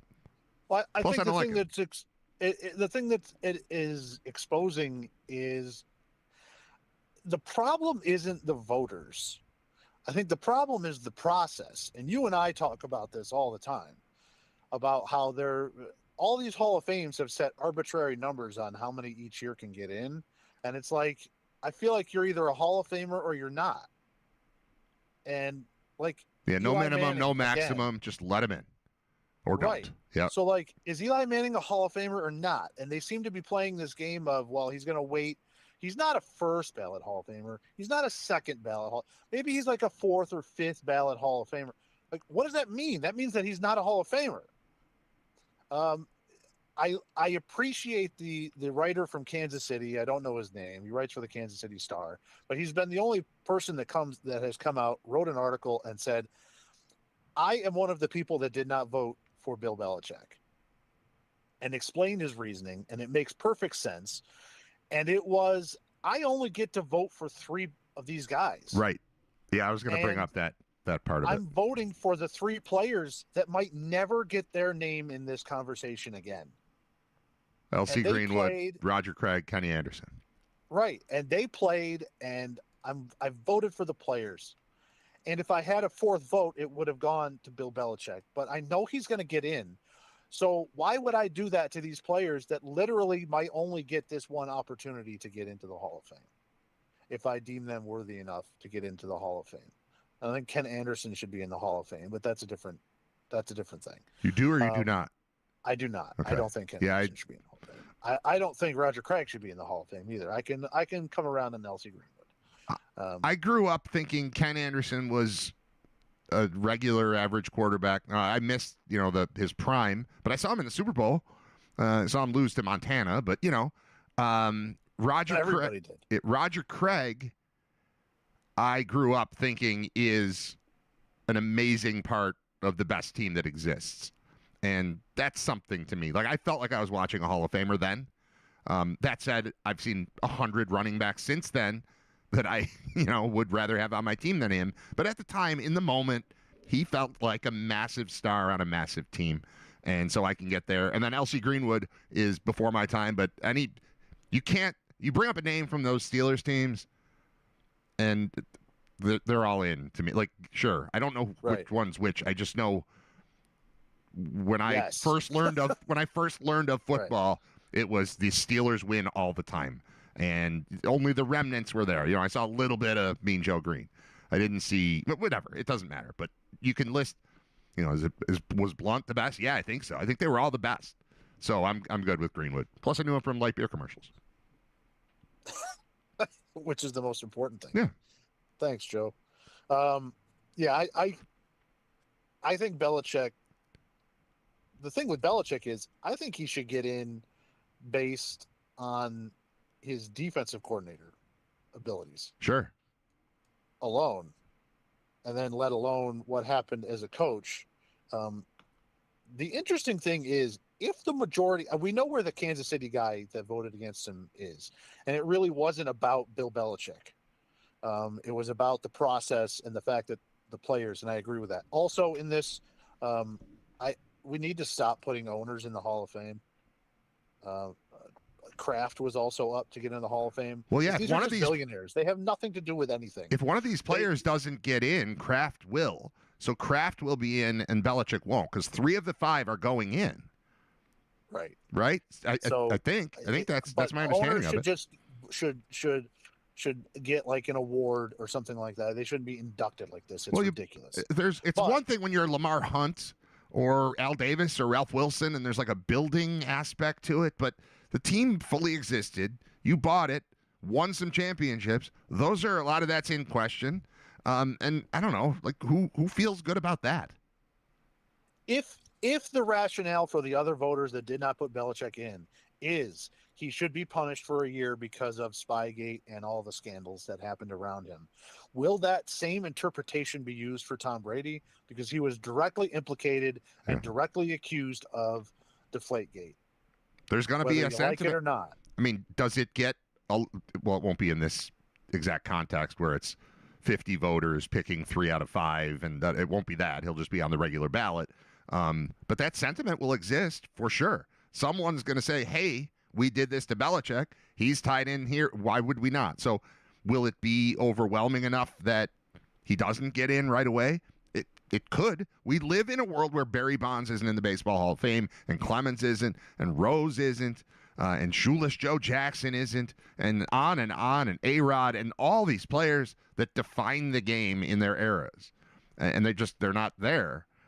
We've made it okay. We've made it okay to say, nah, I don't think so. Even though I watched him, even though he's consistently referred to as the greatest quarterback of all time, I don't think so. Not today. I don't want to vote for him right now.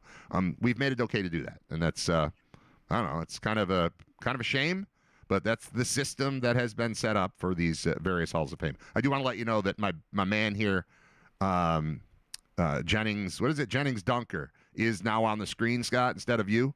So now I'm just sitting at the bottom of the screen, and he's there with his massive arms crossed above me. I wish you could loan me some of that lettuce. It's I really got nothing up top. I could use some of that. Were you a redhead? You're kind of a redhead, right? It's like a strawberry blonde. Okay, yeah. Well, he's got stuff you could use if he ever maybe like Locks of Love. Right. Yeah. You do like Locks of Love for you. Locks of Dunker. Locks of Dunker. Yeah, he's. I need this guy to be on a team. What stinks is you can't look at anyone who plays for the Iowa Hawkeyes and not immediately picture them as Pittsburgh Steelers because their uniforms are so similar. So like he looks like a Steeler to me right now, but I could see him in red, white, and blue. So I've got some completely meaningless but fun stats that I came across for the Super Bowl that might help people. I know we have, a couple more shows until the Super Bowl as far as betting is concerned, but just some things to think about if maybe you're trying to get in on that. All right. Quarterbacks whose initials are DM are 0-2 in Super Bowls. Donovan McNabb and Dan Marino. Dan Marino are the two. I thought of Now Danny Drake Manning before I thought of Dan Marino, but we got it. Drake May obviously being the one in there.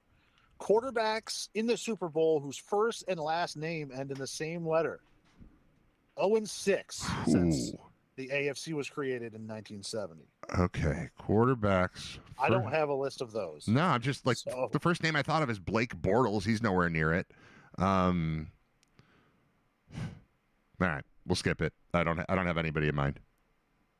Okay, and there has never been a Super Bowl winning quarterback with a last name that has less than 5 letters. A lot of things working in Darnold's favor, rather, in this one, right?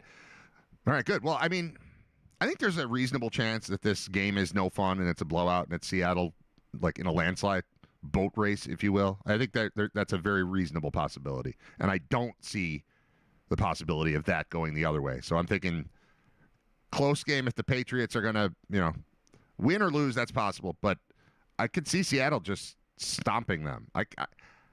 I've not been impressed with Drake May in the playoffs. I know they're in the Super Bowl. I know they've moved on. They've won 2 games. I don't know.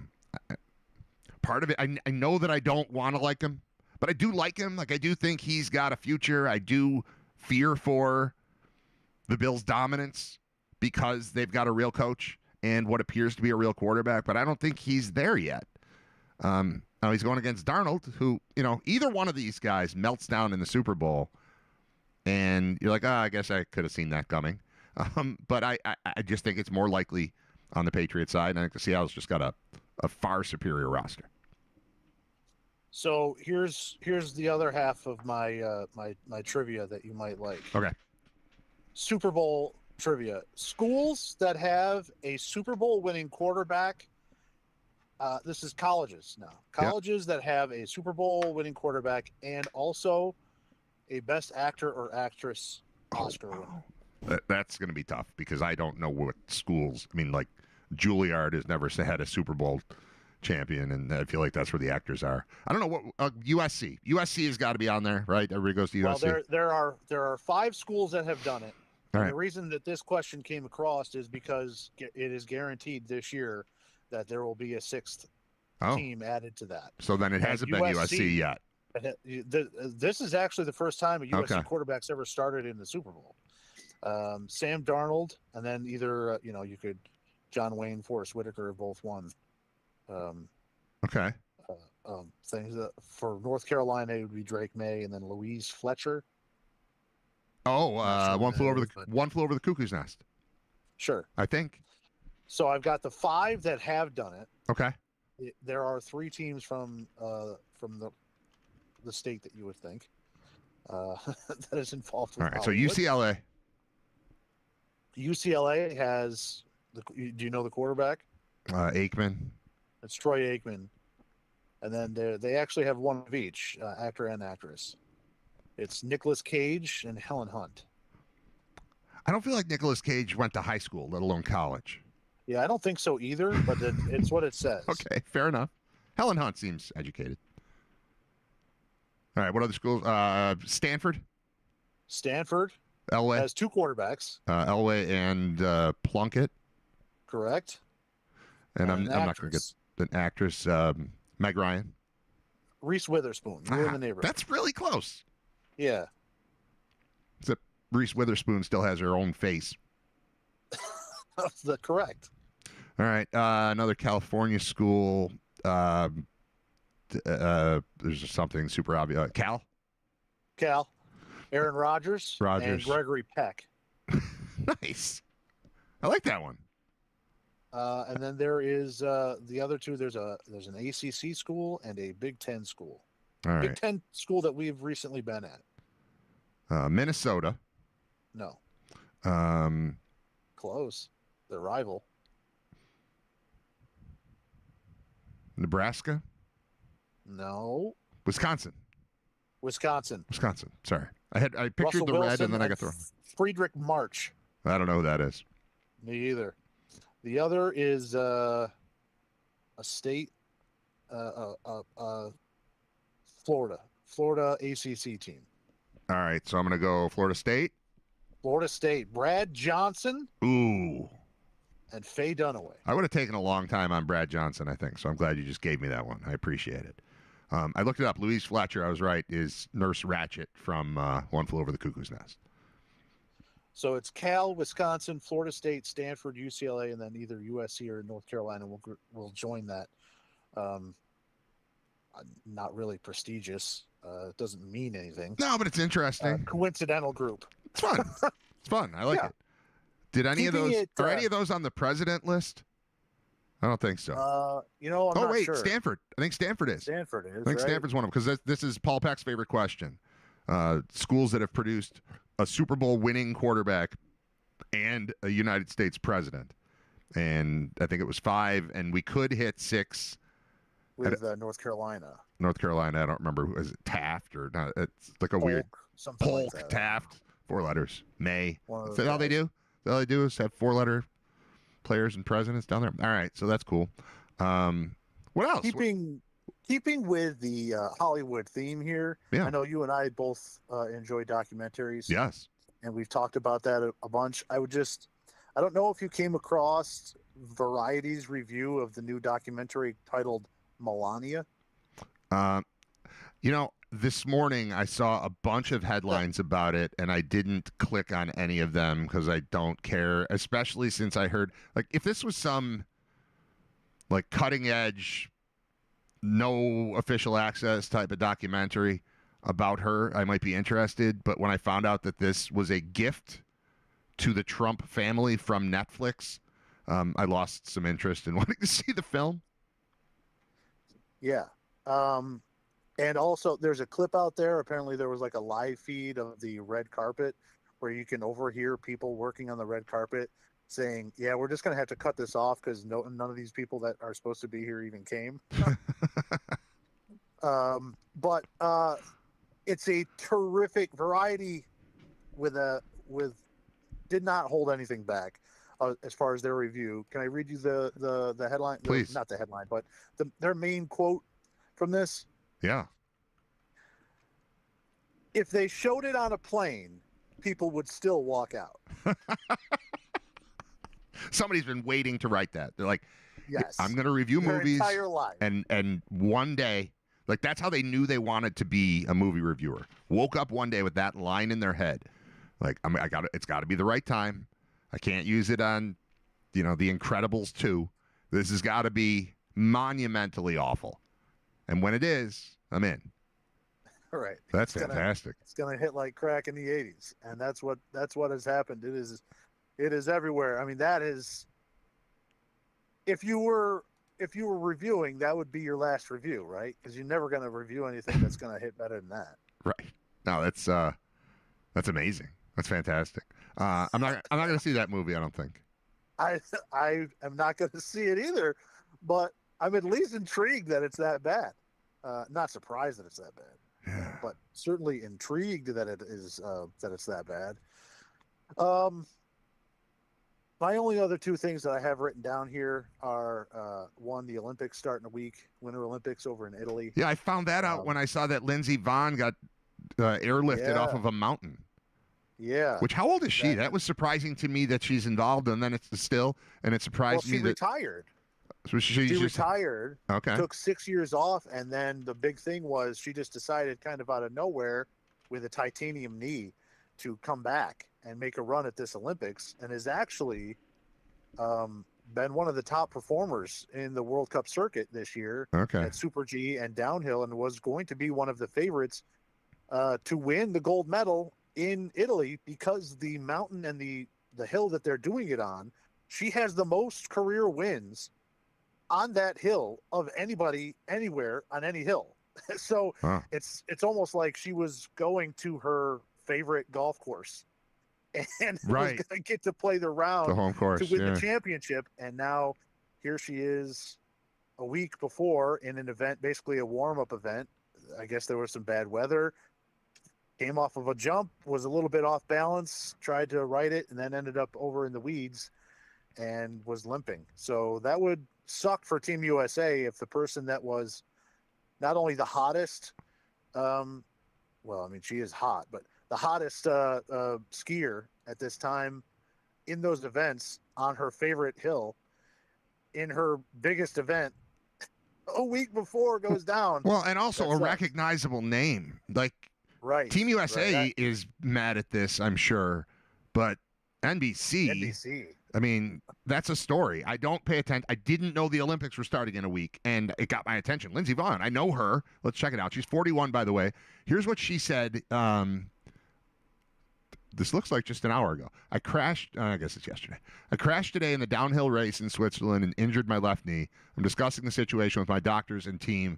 We'll continue to undergo further exams. This is a very difficult outcome 1 week before the Olympics, but if there's one thing I know how to do, it's come back. My Olympic dream is not over.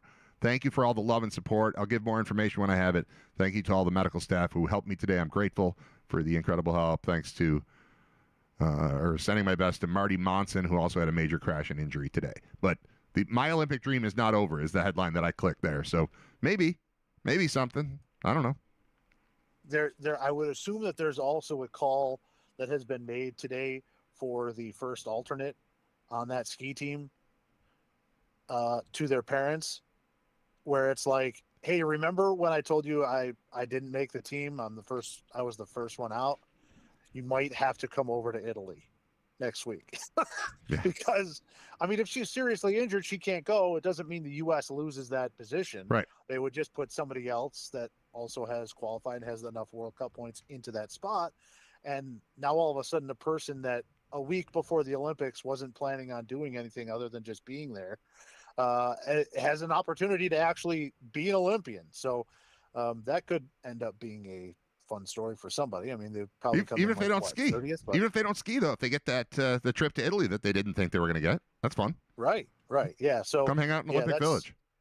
That's a big thing. The other thing to keep an eye on for the Olympics, I don't know if you followed the hockey situation. No, I was just about to ask what's up with hockey. Well, they have really had to rush to try and finish the arena. So there's been some issues there. I haven't checked on it lately, but as of like a couple of weeks ago, there still weren't seats in the arena. They were barely able to get like the actual ice surface built. So it's the Bahamas Bowl? Kind of. And also the dimensions for the rink are not correct. Oh, boy. And they're just going to have to deal with it. So it's actually a smaller rink. And from Does that favor North America? From what I've heard, it is probably going to tend to favor North America and is probably the reason why some of the choices were made by the American team where, yes, there probably are some skilled players being left home, but if it's a tighter rink, I need some guys that are a little bit better in the tight spaces. So is the NHL shutting down for weeks? Yes. Because I don't have room for that in my life when the Sabres are on a 23-1 stretch here and they're getting hat tricks every night. And it's going to be 2 weeks. Third place. I didn't even see. All right. I guess I'll set my goal for then after the Olympics then to have my TV situation resolved because I haven't cared for a while. We've had YouTube TV for a while. It doesn't have MSG, and I haven't cared. But now I care. Like I was happy last night to be out somewhere where the game was on TV because I knew when I got home I couldn't watch it on TV. And that's weird considering that I have a million channels available to me and it's 2026 and everything is available and I just don't get the Sabres games. Now I want to watch them, but I don't want to dump the YouTube TV because everybody's used to that. We like it. It's very smooth. It's very easy.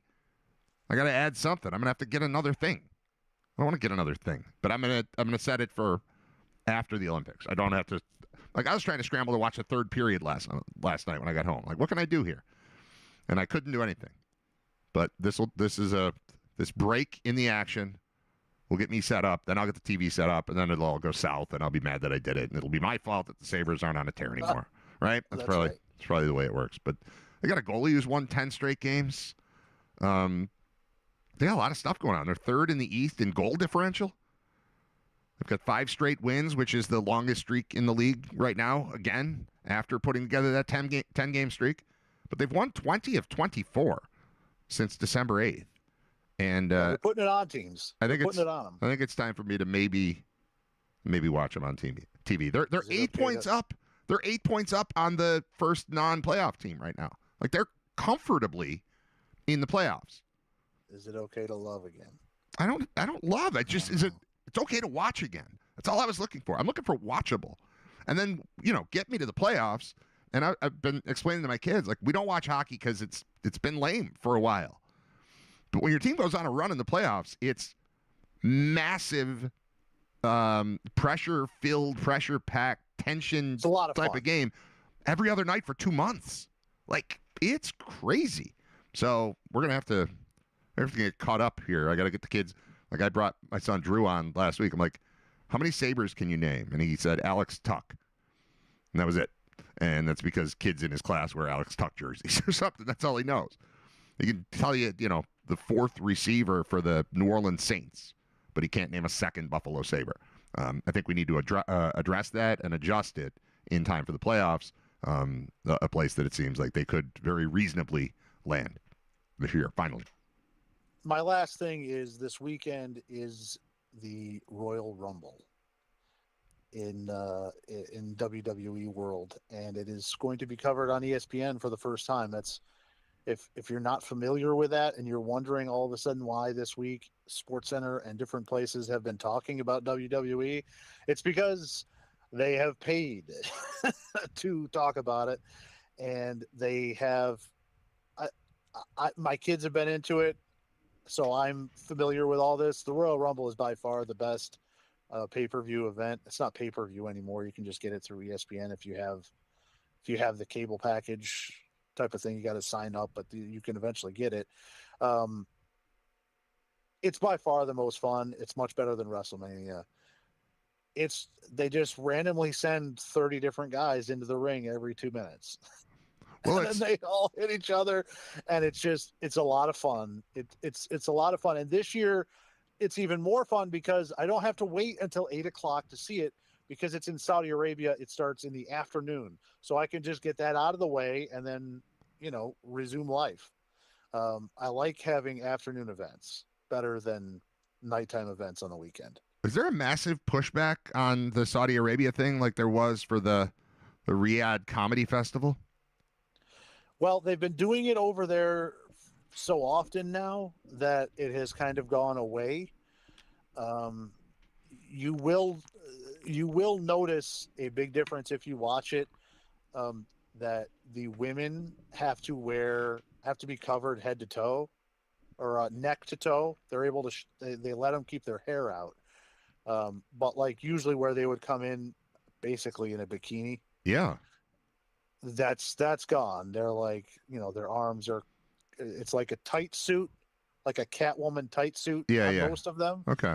But that's a main difference. There was a big pushback at the start where they called it blood money in the sand. Yeah.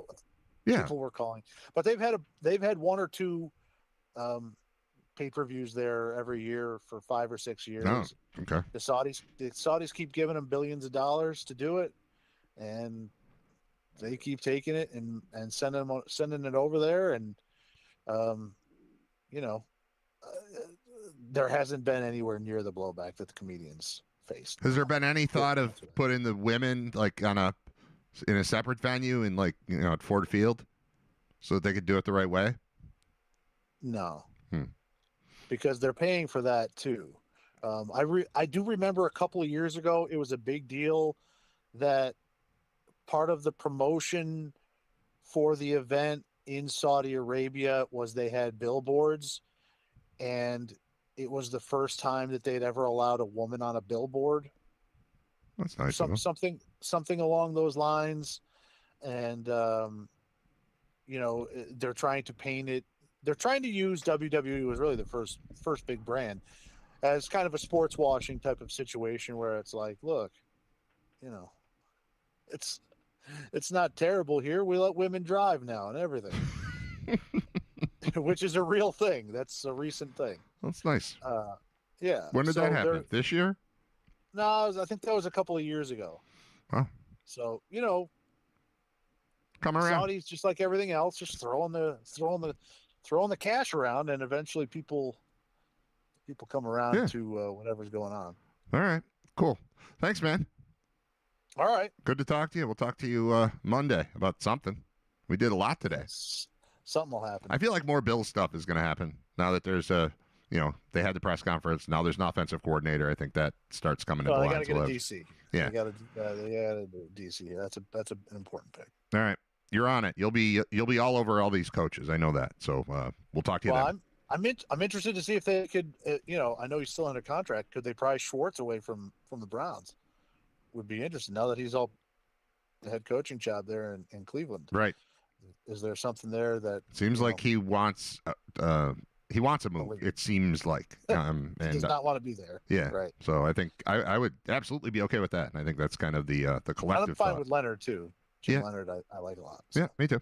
All right. Thanks, man. All right. There's Scott. See ya. All right. Bye. There's Scott Wilson. I'm Brad Ryder. Thanks for listening, watching, sharing, following. Remember the thing I said at the beginning? Even if you just do the YouTube thing, go to Spotify and follow, subscribe, whatever it's called. All the little things add up, even if you tune in every day here, but you haven't clicked subscribe or you haven't clicked the notification bell thing, click all the stuff. Comment when you can. Review, rate, all the stuff. Just little things. It's like an organic process of growing this into the size program I'd like it to be. You guys have found it. You guys are helpful in spreading the word. I can only do the show. I need other people to be like, hey, check out the show. Because I can't constantly tell you to listen or watch a show that I'm hosting. I can't do that myself. I need your help. So spread the word, please. Thank you to everyone. Thanks to everybody who came out to Brain Vault on Tuesday. And thank you to those of you who will come next Tuesday. Second edition, guaranteed to be better than the first. Certainly from a technical standpoint, we got some stuff that we've hammered out that's going to be better. I mean, that was the first try. That was preseason, kind of. Tickets at thecazbuffalo.com. Thank you for listening, watching, paying attention, giving me the time of day, and the sharing part, too. Very important. All right. That's it for episode 255.